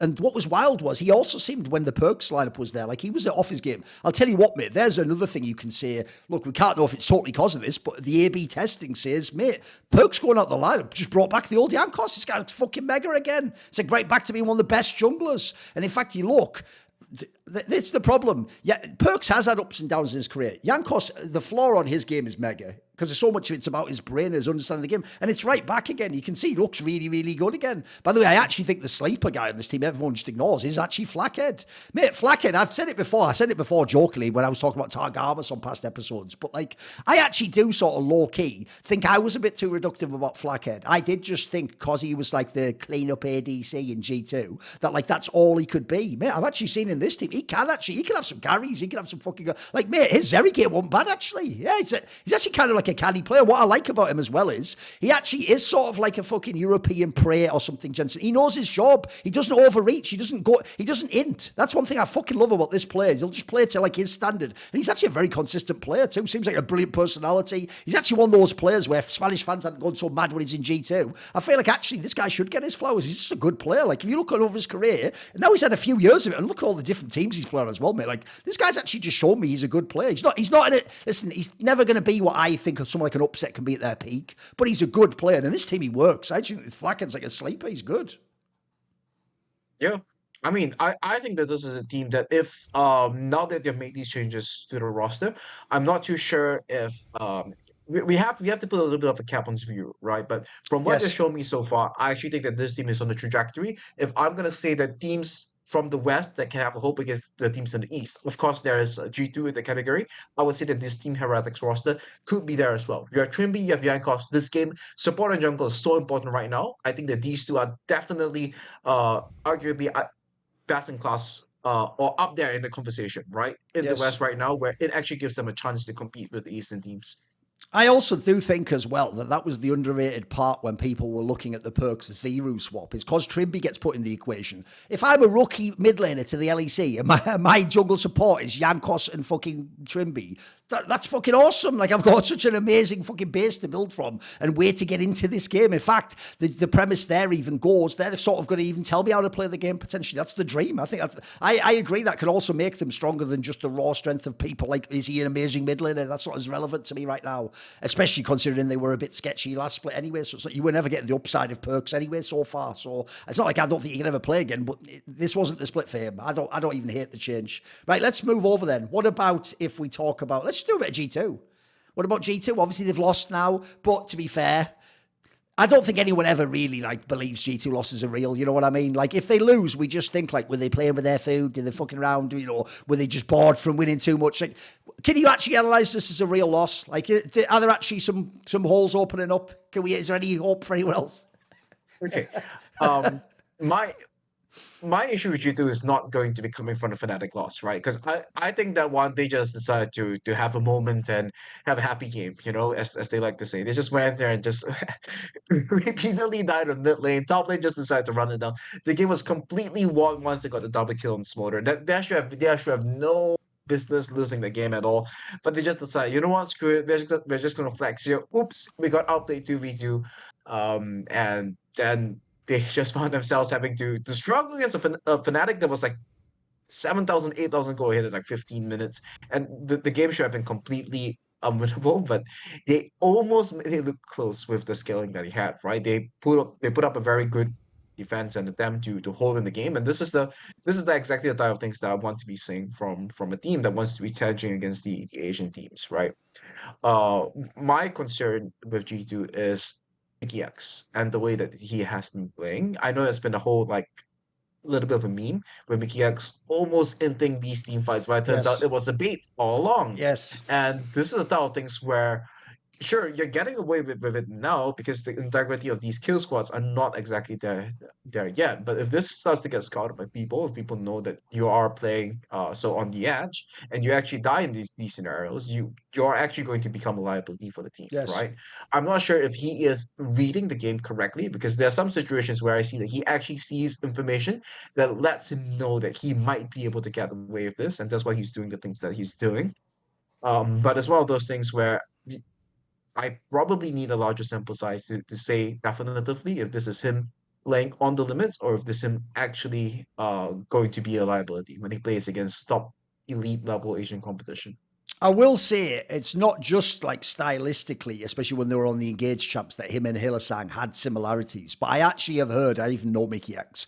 I actually know that he also has a similar kind of like style. Essentially, he's very instinctive and like plays off intuition. Like a lot of the moves he makes is actually why they both were sort of up and down when they would have Reckless, because Reckless isn't the guy who goes in and follows up, whereas they're the guys who always go in and always want the follow up. So the downside of that is it's like the classic problem whenever you have a player like this, Jensen, if you're the coach, is it's like the saying goes, I'll give you the analogy, way back in the day when Kobe Bryant was first coached by Phil Jackson, who'd already won all the championships with Michael Jordan and the Bulls, so he actually had sort of the authority where he could potentially come in as a coach and tell someone who hasn't won yet, you know, change up like this or do it. He basically famously told an assistant coach, like, oh, we're not actually going to coach Kobe that way. We're not going to tell him like all the things he's doing wrong now. What we're going to do is we're going to let him like sort of breathe in the role, as it were, and we're just going to like very, very carefully and subtly nudge him, because what he said was he's like a Mustang, like a wild horse that has all this like talent and potential. But if you just basically like break it immediately and put the saddle on it and make it, then it'll never be what the Mustang was. It'll never have like the upside, as it were, and like the skills.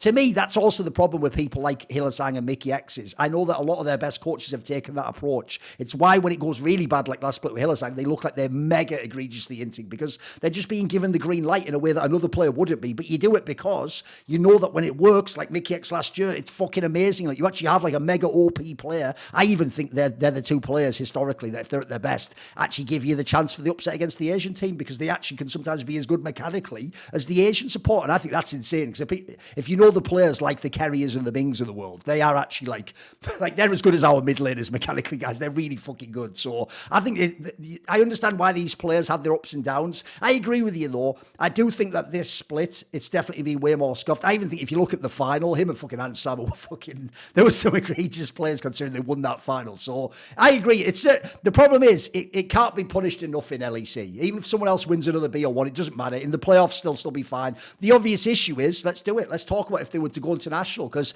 there's a big discussion about this. I was actually kind of surprised, Jensen, you're on my Discord. Some of the people on my Discord aren't on the usual sort of like Asian teams are the fucking are really good, but you know, you don't rate. Here's the problem. It's actually never been the case that there was people who just said all the LCK is good and all the West trash. Maybe LS sort of did that a little bit. But actually, most people, I think, have more of a reasonable opinion, which is sort of like the top end of the LPL and the LCK is the best. But if you get whoever the best in the West is, years back, maybe it was a Team Liquid and it was G2 or Fnatic, whoever, depending on the year, the top team, though, usually should be essentially not a contender, but for me, a dark horse if they were in those regions. They could be like 4th to 5th, or they could make a playoff run. Hence why, at Worlds, if they get one upset series, they could be in a semi-final or a final. It makes sense, right? My problem is this. For this year, I think people are doing this thing, dude, where even if they watch LPL and LCK, they're not making themselves actually sit down and write down a real power ranking of where they would put the teams. They're just doing that thing where they sort of think to themselves, well, the LPL is always really good, so they'll always have like 4 or 5 elite teams. And then LCK, well, they've got 4 or 5. They're not actually thinking who the top teams are. Because here's the question. It's an exercise I want every fan at home. If you think you have the right answer, you have to pause the video after I say this and take this challenge, okay? When I say to you that G2 is a top 10 team in the world, dude, I'm not just saying that like they can creep in at 10th. I don't think people realize. I watch the LPL and the LCK, all the top teams. Mate, there's a very top-heavy leagues right now. Like, I actually think they're way higher than top 10, mate. I think they might even be like 5th best team in the world or something. Like, if I look at who would beat them, because here's the thing, it's not who can beat them, it's who, like, would beat them if you sort of played them 10 times in a series. Yes, obviously, I'll give, like, BLG, Genji, immediately I can give you those ones. Then I'd probably put in, like, yeah, I'd still put T1 in. They're so intelligent how they play. Maybe I'd chuck in, like, JDG. Kanavi's pretty fucking insane. Ruro's still the king. They're bottling to me. But I'll tell you what, even though a lot of people then would quickly throw in a lot of other names, Jensen. They'd put in, and Top Esports and Hanwha Light. And say, I don't know that. I would start to question those ones, actually, mate. I don't know. Actually, I do think peak G2, this one, in a best of 5 against like Hanwha or like Top Esports or something, I don't know that that's as open and shut as people think, mate. I'm not saying like G2's way better. I think that's a very interesting discussion, though. I actually do think, like, the sleeper is, even if the West isn't good, I think this G2 team actually is pretty fucking good. I think they probably could mix it. Where are you at on that one? Are you going more or worse? Where would you be at on that one? I have them very high. Like I said, if I'm looking through my checklist, is what I think makes a team good. They think basically every checkbox that I'm seeing Perfect. right now. They Right. understand the elements of map control. They know how to extend the lead when ahead. They know how to play from behind. They have a solid understanding of how the jungle interacts with the lane early.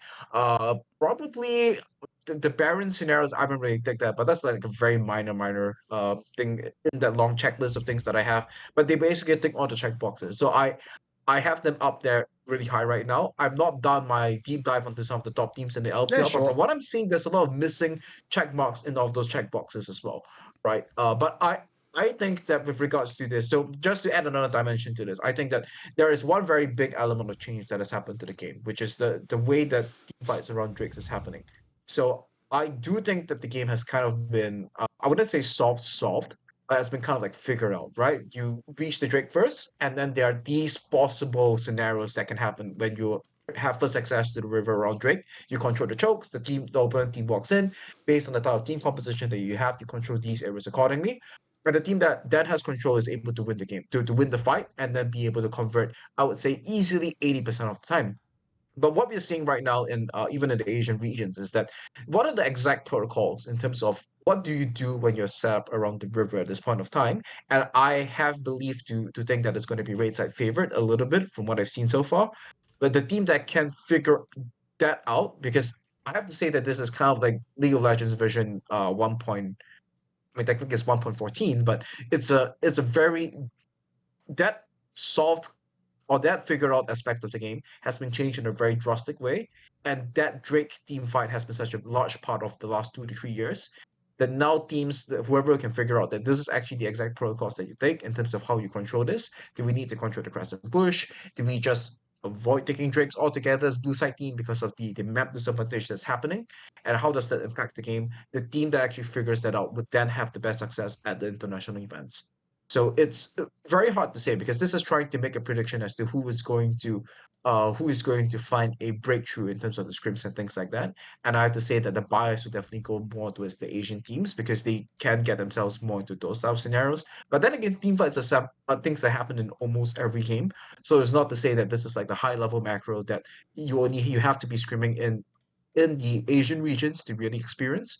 So it's kind of a free game for everybody. But if you were to just ask in terms of like just direct power rankings, right now I do have them about 56 as well.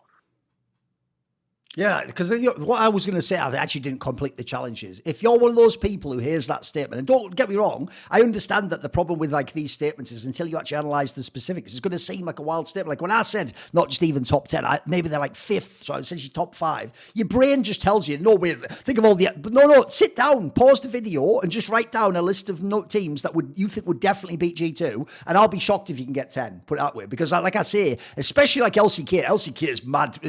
I made hand with life. I'm being generous there. If you go beyond that, I don't care. I think G2 would beat fucking D Plus and KT. I think they would murk these teams. Like, look, these teams can win a game off them. Of course, you've got people like Showmaker and fucking BDD. But actually, as a series, I'm with you. If you look at what a team can do, this team's way more complete than people give them credit for. It's actually one of the rare teams where I do agree with running it back. Like, this lineup is one of the rare ones that looks like it really did learn from its lessons last year, maintain and expand. And then the last factor I'll just throw in there, which actually wasn't there for most of last year, is, bro, the Caps factor internationally looks like it might be back. Like, remember how dope it was even when G2 wasn't their best? You knew if Caps got onto a game like he did famously against Gen G in those like Silas games at that 2020 Worlds, when he would play, then you were like, oh, wait, we have one player who really can be the best in the server, even against the Asian player. Dude, he's back. That guy is back. He has those pop-off games again where, like, I could see him winning you that BO1 in the Swiss system at some point at Worlds. It gets you close to the playoff. It guy can do it himself, as well as the team being good. So, yeah, that's a challenge I'll set everyone. Sit down and do it. And listen, this is the one good thing. There's so much doom or sort of black pill stuff about, like, the game's in a bad spot and the West's fallen. And, you know, like LCS, for example, looks terrible right now. The difference is G2 can actually, but they're like the real last hope. They actually are good. Like, I'm not taking it like they're just, you know, a big fish in a small pond, LEC shit. No, I think they actually are good for real, guys. Like, and I think they will be proven at MSI. So I'm really excited for that, even though, look, obviously MSI does not have the third and fourth best teams in those regions. But I think you'll see they'll be competitive. They'll mix it up. It'll be good. Right. What about, I mean, go on. I just want to chip in something, Yeah, go right? on. Because I think that one of the Still it. things that's kind of been glossed over is the bringing back Duffman to the team, right? Because I believe Duffman was one of their analysts that the players gave a lot of props to, and he was working with the team when they had the legendary Oh, 2019 sure, season. yes. And even though when I watched this team play last year, Duffman was working for Cloud9 at a point of time, that just felt to me like any other decent European League of Legends team, right? They played lanes decently well, they win lanes on average, but you didn't see this level of I would say intensity, the execution of these protocols. And I'm not sure how much of this is Duffman's contribution, not to take anything away from Dylan Falco or Grabs, right? But this is the one factor that I see was added to the team that has really created this level up. This glow up into this G2 as to why I'm a believer for them this year and why last year I felt that even though people were hyping them up, I never thought that they really had a great chance at Worlds, even though it was kind of disappointing because they got those wins over the weaker Asian teams and then they lost to NRG. So it was a question mark in the air. To me, I never really gave them a chance. I actually think that this G2 is a contender and it even has a chance. Like when I say replicate 2019 G2, it's a very, very tall task, right? Because it's basically almost a grand slam. They were just missing the one last best of five in the year itself. So it's a tough ask to do it, but I think that this team can possibly do it. And if people don't know, as that guy on Reddit even showed, if you actually sort of take strength of teams at that Worlds, G2 actually had the hardest Swiss bracket like run of anyone in the whole tournament. Believe it or not, they actually drew the hardest possible opponents almost at every stage. And so, in a sense, it's one of the reasons why I told everyone before Worlds I don't like that style of unseeded Swiss, where the randomised element means you just get people like Katie Rolster and G2 get mega unfair draws. Meanwhile, like NRG literally gets one of the best draws in the whole fucking tournament, even though they aren't even like they shouldn't even be seeded as high as G2 and fucking, especially not Katie Rolster. So, yeah, I thought that one was wild. Right, if we move over now, let's talk a bit about BDS. As I said, they're the team where the problem is they didn't start the first week that well, obviously, so it made people sort of forget about last split. And funny enough, it did actually bury the Adam drama, I'll give you that. But they're in a weird spot now as a team. I still think, I put it this way, I wasn't that surprised by week two's results. Like, I thought a course correct was coming. Like, this squad, they're just too well coached. Like, the pieces, they've played together long enough to know each other. I still think there's something there. I will say, I do think that win that they got off SK Gaming, you better not take any fucking pride in that. Like, that was, you didn't even catch a throw. You just picked up a win off the floor as, like, SK had, like, killed themselves or something. Like, that was outrageous how bad SK was. But with that said, there's still positives in this team. I'll tell you one thing I keep praising on all my shows, because I have to give it to this guy. He had one bad Thresh game, but fucking hell is Labrov good now, mate. Like, it's like, if people don't know, he was the guy for years that people hyped to watch the RL scene and the solo queue scene. Well, like, this guy should be so blah, blah, blah, blah, blah. And then you'd watch him in the LEC and you'd be like, he's not like that. He's a fraud, mate. He's none of the things you're telling me. It's like, for whatever reason, he's just chilling and dormant the whole time, and he's out of hibernation now. He's really good, mate. He's just mega, isn't he? Like, if you saw that Rel game, he's a fucking banger, this player. Like, any hook champion, he's a baller on. And it's not like he's only, like, hands only. He clearly uses his brain. That's part of, like, the map setup they even have. So, like, as much as, like, BDS, they've got to still, like, power up. Like, for example, where are all the Adam performances? He was an MVP candidate last split. Nook is not the same player he was for most of the last split, where people were giving him his flowers, probably one of his best. But they have some player underperformances. But I think this team will correct me. I think as the weeks go on, they're going to be in the next phase as in the playoffs. But I think in series they'll already be better than some of these other teams. Where are you at on BDS? It's obviously not the top team at the moment, but where are you at? Well, so BDS at the moment has a little bit of the reverse of Fnatic, right? In terms of the standings, they're making the right plays, but they're losing the fights. And it goes back to what I was saying about figuring out the team fights around the Drakes.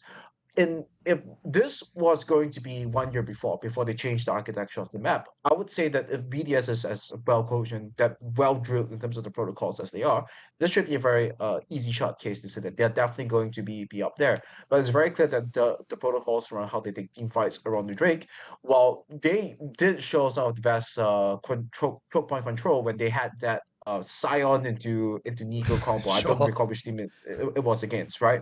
But that was when they were on red side. When they're on blue side, it feels that they're a little bit lost in terms of how they're taking these fights around the Drake objective, and that's where they're losing these fights, right? And of course, that's the one where they played against it was Vitality, where they then got absolutely cooked by Photon's Rumble. And but I'm not going to count that one too much. But I would say the feature of this is that they lack the exact protocols as to how do we hold the dragon pit. And I think that how does blue side hold dragon pit is currently a very big problem in the game. And for a team like BDS who relies on this greater than the sum of the parts coming together and working as a team kind of approach, that is definitely an issue for them, because I don't think anybody has exactly figured out how to take those fights just yet. Do you actually think that when the split ends, we're projected forward, will they be a contender again? Will they be right up there in the playoffs? Um, I think that some of the teams that were underperforming have caught up. So I think Team Heretics is going to be there challenging for it. So they should be there. I think that there's a very clear top three. Like I said, Fnatic's very hard to evaluate, right? But right Yes. now I have G2 and Team Heretics, and then I think BDS is just right behind that. Right. So they have not exactly caught up to G2, and I think that there's been some holes that have been opened up with regards to how they play around the Drake objective. And then they might just get outgunned by Fnatic and by Team Heretics. So that is Sure. where I'm a little bit more cautious in terms of rating them highly. In winter, I felt that if they their second place in regular season was well deserved. I still feel that they should have finished second overall, but they made the choice to bring in GiantX for Adam, who's definitely going to be their pivotal player, right? In this case, who brings some form of star power to the team. So they should still be up there. Are they a contender to win it? They are a contender to make to make things they're a contender to go international, but they're not a contender to win.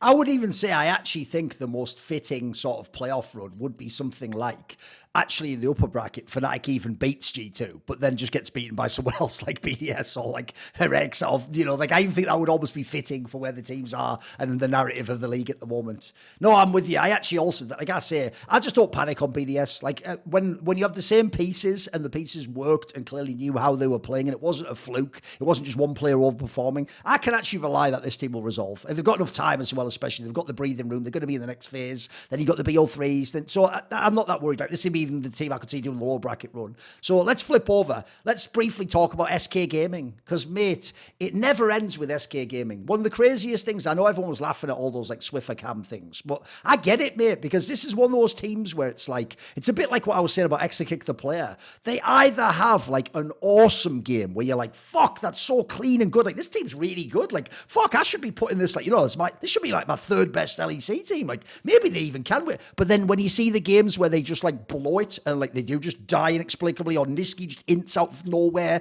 then it's like you just lose all hope. I just feel like it just fades instantly. Like, if I have that vibe. The joke is, the vibe I have is like that feeling when you're in the club and you're loving it, you're vibing, you've been drinking, you're dancing all night, you've seen a few girls, you're getting into the tunes, and then at the end of the night, they do that thing where they just, the music just goes off and they just flick the lights on really quickly. And when they flick the lights on, it's the most sobering experience in the world, because all of a sudden you're like, oh, fuck, what am I?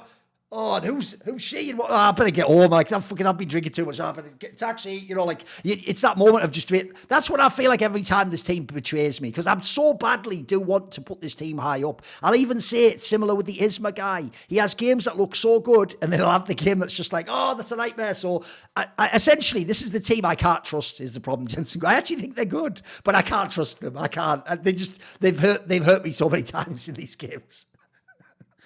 I'm actually a little bit lower down on SK, because Ooh, I think okay. the games that they're showing is not showing the type of growth and improvement, right? Yeah, I yeah. thought that it would just that they conceptually understood what it meant to play the map control style, and they needed to shore up the details. The details have not gotten better. In fact, I think they've gotten worse. It's not just the exit kick one where he just gets stunned by Jax. That's a team fighting one, is a mistake you made. Whatever. Things like how connected are your guys when you're going in there and you already have full control of the map.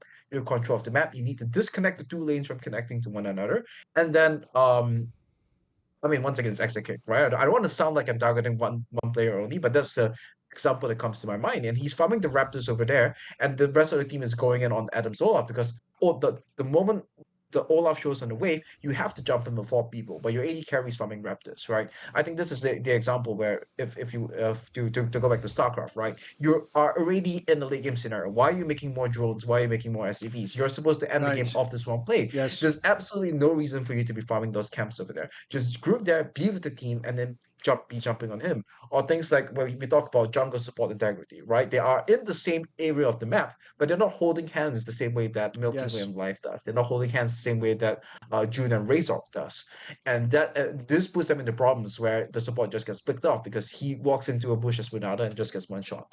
And there's a lot of these concerning things that I'm looking at, and I'm thinking that this is not a team that doesn't understand the final details of where to go further, right? They understand that this is where we need to be overloading on the map, the exact details of how to play this, and this is the reason why a lot of teams they try to adopt the LPL map control style, but then they then chicken out and say, okay, we're not going to do this, is because they don't get these fine details now. And if you don't get these fine details now, this is where all those people who then watch the LEC and don't really understand the tactics that are going behind this, and they go like, "Oh, these guys, they're just inting, they're just trolling. Why are they walking in there and just dying and stuff like that?" I'm not going to fault them for trying to develop something that has when it usually just rewards you to sit back and skill, but if you just watch it, it looks awful, and it's something where I feel that it's like what you mentioned, right? If it happens once or twice, you can say that yes, okay, people have a bad day and stuff like that, but if it's happening that often, it's no longer a bug, it's a feature, right? Somewhere, somehow, all the swift reaction cams, this has to be something that he has to be picking up on scrims as well, and then rectifying accordingly. What's the integrity of the kill squad? What do they do in these positions? You already have two inhibitors broken, how they close the game out from their position. These should be things that should be drilled onto a team. What about, because by the way, I'm also with you as well. This is the team where, because I say I can't rely on them, I actually don't think, I hoped that they could be, like I say, like a third or fourth best team. Sadly, I actually get the feeling this team's just going to be irrelevant. I think it's going to be like sixth at the end of the playoffs or something. And as a result, like, they just won't live up to it. Because the other problem this team has is, I also think this is a team that for BO1s and BO3s can do a lot, but in a BO5 it's going to be really hard. And to keep it together for 4 or 5 games, I can't trust this team to do that against a lot of teams. So I'm out on them. What about on Vitality? Like, this is a team where this is one of the most interesting teams to be in the league, actually, Jensen. I do think that the roster is very interesting. Even though it has flaws, I don't think they're like totally like they kill the team dead. I think actually the other thing about the squads that's quite interesting is it can even win some games despite the flaws. And quite frankly, this is another team where we've addressed it many times, but I do factor in the whole coaching staff angle and the fact that these are people who have been proven to find solutions, to find band-aids, to get players who maybe others have cast away or think aren't good and get them to be a little bit better. Like I'd already say, notice the difference from this split to last for like Douglas, for example. It seems like he's actually got a lot more comfortable than he was. He actually looked quite out of place in a lot of the games last split. I also think like Photon, I actually think is low-key a player where I can tell if someone knows much about top lane, because some people just add him to the player with ball, like, oh, they're just overrated. It's like, I think actually in Vitality on this team, he's quite good a lot of the time. In fact, he actually seems like skills-wise, that for real, I actually think he's one of those players. There's some LCK mid-table teams. Should we look at this guy? Like, why don't we just bring him back to Korea? Like, if he was on a Korean team with us and he could speak our language, wouldn't we just be really good? Like, wouldn't we just fucking ball out? Because this guy actually just a talent to me. But the issue has always been, how do you integrate him with the rest of the team? They're at least getting closer to that now. We're getting some closer, because I always used to feel like he did have a little bit of the Alfari problem of like, wow, what a great laning phase. Is he going to do anything with it? Can they do anything? Will the team even play around it? Where's this team at for you? Because I feel like this is one of the teams for me that could improve the most if sort of shit gets together, as it were.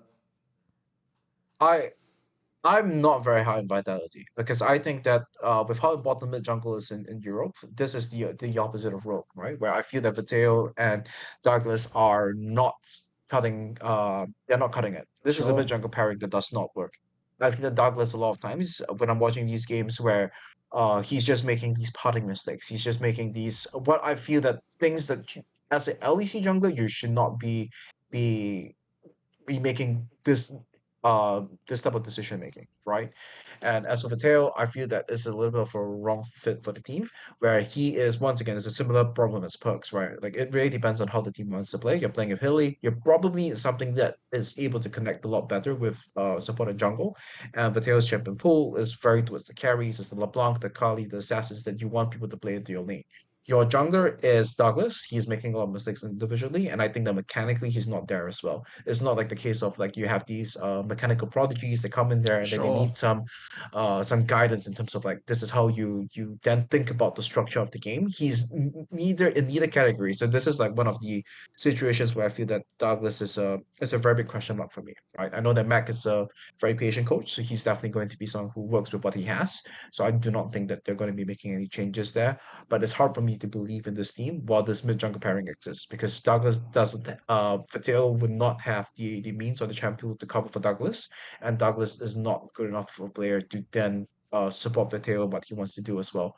So there is a very big mismatch with regards to that. So even though Fortnite is an absolute baller and he's winning them a lot of fights in positions where they shouldn't be winning, Hylissang, of course, now is an engaged meta. Nautilus is the most big champion in the game. Yep. He's looking a lot better in Spring Split. And Carzzy is solid, right? Kazi's just a good player, and It's he just doesn't almost yeah, never plays bad. it's where the fatal flaw of who the mid junglers is where I have big concerns, and why I think that even though now they are on top of the standings, I do not think that I'm considering them very seriously to Yes. even go internationally. Yeah. I also think that is another issue teams have if they want to go against G2, is like, who even has the mid jungle to match them? You know what I mean? Like, a lot of teams either have a really good mid or a really good jungler. It's not many actually have the two players, like studs and especially on the same page. So there's another problem you can have if you face a G2 in a best of 5. And especially, obviously, now we have a double limb format. You've got to beat them twice potentially, which is like, that's the nightmare right there. And they'll have time to adapt. Right, the last team then is GiantX. And obviously, GiantX is a very good team. So I'll tell you what, I'll set you a tough task right now, which is, when you've done desks as many times as I have in esports, and you have teams like this, where if you're an analyst, it's just so obvious that like they're not going to be good. There aren't even really like ways they can be good. And you even look at some of the players and you're like, this isn't the right team even for you, mate. It's not going to be great on any level, right? Normally what will happen is this: the desk host just gets sick of you trashing them the same way. So the way they try to get creative is this, Jensen. So I'll set you this challenge, which is, can you see any way this team could win games and actually like be a better team? They don't have to be good. They don't have to actually be like fixed, but is there a quick fix, or is there like some cynical band-aid you would do that could give them a chance? Because it's another one where I look at the roster and in game, and neither's kind of like, neither does it for me, if you know what I mean. It's tough. It's a very tough ask. I think that this team was not put together well. They're going through a lot of coaching staff changes as well. And I think that when they announced that they were changing coaching staff once again, I say that you really have to ask yourself, right, with how expensive it is to change people in the middle of the Yes. split, given that you have to pay out the full contracts, Yep. right? We're really changing on the right people at this point of time. Because it's twice now that GiantX, right? Once now, and then as Excel previously, they did a change in the winter split, and it's I think it's in 2 successive years as well, right? That they have chosen Yes. to do this. So somehow, if you have brought on a coach to this project, if you have brought on players to this project, you have to get the buy-in from them, and you have to give them the time to grow. And when you make the changes like that year after year, I think that fundamentally at its core, the management of the team is where I would look to say that these are the things that have to change first, for there to be any stability, right? Because if everybody is going in there and everyone's thinking that, there's this line from the Moneyball movie, right, where the Brad Pitt character confronts the coach as to why he's not following his instructions, and then the coach replies to him, doing what I'm just doing things in a way so that I can explain myself when I go for my next Yes. job interview. I'm not sure if that's just what's in people's minds at this point of time when they're playing on this team. It feels like the way that they're playing is just uninspired. It feels like there's a lack of trust amongst the teammates. Although I would have to say how much of that was deserved, Sure. it's up there. But it's one of the things where it feels like this team is on a crash course. The coaching staff changes might be a temporary band-aid. They might have a small honeymoon phase. They would probably look to do more changes if they finish at the bottom two again, and to just change the same honeymoon phase once again. It's like, okay, we made a change. Maybe through the power of whatever, now we can believe in each other. But the thing that has to be changed is culturally from a management perspective, and you cannot just keep changing people after one split in such a manner, right? It breeds mistrust. It's Yes. the first sign to say that we do not believe in you. We're not going to give people time to grow, and any mistakes, and you're out. And that's one of the worst things you want to be telling people on a losing team. Yes. Oh, I'll also say as well, because I've just been saying this on many of my shows, so I'll reiterate it here. Another thing I think is this: if you are in a position where you keep having to fire your coach over and over again, spoiler, there's another person you need to fire. Whoever's hiring those fucking coaches or GMing those teams, because either they are hiring the wrong coaches or the wrong players. So unfortunately, like that's one area I do think esports is very unfair with. Is people will just fire coach after coach after player after player. And it's like if one person's making all these decisions, then they're making the wrong decisions. So their decision making is what you pay them for. They're underperforming. It's just in an abstract, out of the game sense. So I think if you're orgs like XL and Rogue, this is what you need to be looking at very seriously, because look at what problems you're having in your orgs consistently, even when the players change. And then on the actual thing of GiantX, I also agree, by the way, with that premise. There are different types of teams. Like one thing I'll give mad props to some of the Mad Lions teams that Mac coached, for example, is I actually do think he is one of the best coaches at taking a team in the dumpster and still managing to find positivity he can inject into them, make them believe this band-aid will work a little bit, or this player can play better. And you've seen him turn teams around. You've seen him raise them up again and get them good. The problem with these squads, and I think it was the same with the XL squad, if you look at those players, is that even the dynamic of the players you have, they lack like leadership figures. They lack people who are going to be like upbeat, who are going to be the guy. Here's the problem. In their teams, in XL and this one, they have all the players who are like whiners, who are pessimists, who are like, and that those players collectively have made a bad team atmosphere. It's not even about how good they are at the game. Like, if you look at this current lineup, I'll run down it. So Odoamne, I'm a big fan of, but first of all, he's not a superstar. He's a facilitating player. So already, by the way, he needs stars himself to help. And then also, his mentality can be really good in a team environment, but he's the guy you put in to balance out the people who are overly optimistic. You put in a bit of his cynicism and veteran aspect, and then you bring him with the youthful player who believes everything, and then that balance is going to be great. In this team, he's not going to work that well.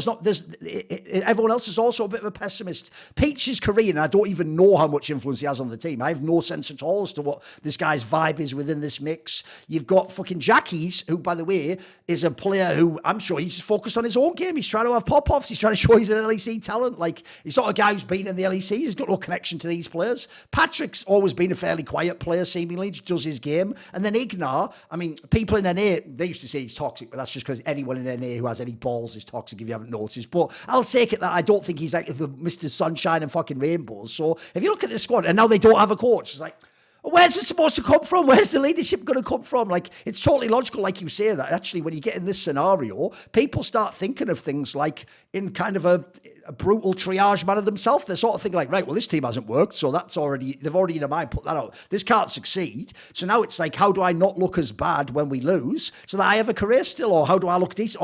And I'll tell you why that is absolute cancer to a team, because that will start to then affect things like what pick I ask for in the draft. Because I'll tell you what, all of a sudden in this team, Jensen, I wouldn't be the guy who picks the supportive champion that I'll look shit on if we lose. Maybe I just get the champion. It's not even the right one for the draft or the comp, but at least I know in lane I'll have my CS. I'll look decent. Or the classic one back in the day when it was like the sort of a team was, the mid laner would just say every game, pick me a Azir and Orianna, because then I just don't look that bad when I lose. Like, it's the ultimate champion and not look shit on. Even though Sakan sort of proved that was problem, but whatever, the exception that proves the rule. You all get the premise on that one. That just shows he was the next level player. No, that's the problem. I do agree. I also think on paper, this lineup doesn't look good, but it makes sense why they've never even had, like, I don't believe these players have ever believed in this project since the officials began. Even the look on their faces looks like they sort of know, like, this year's a fucking write-off, basically. Like, you just do what you can. You play because you're a pro, you're a professional, you have to go day to day, you have to do your scrims, you have to be official, but I don't think these players believe in this team, mate. They don't even have that vibe of sort of like, I'll give credit to even to lower teams sometimes. Sometimes you get those teams that I don't think are good, but they actually themselves, they're delusional. You know, they all believe, hey, you're just hating on us. It's us against the world. They don't even have that vibe, this team, guys. I don't think anyone, including GiantX, believes in GiantX. What do you think? Yeah, I mean that's what I said. I think that this team it feels like we are all saying GoNix and they are saying GoNix as well. So Yes. it's really changes have to come on a much larger scale. Yes. Instead of GiantX, it should just be called Go Next. And indeed, we will go next.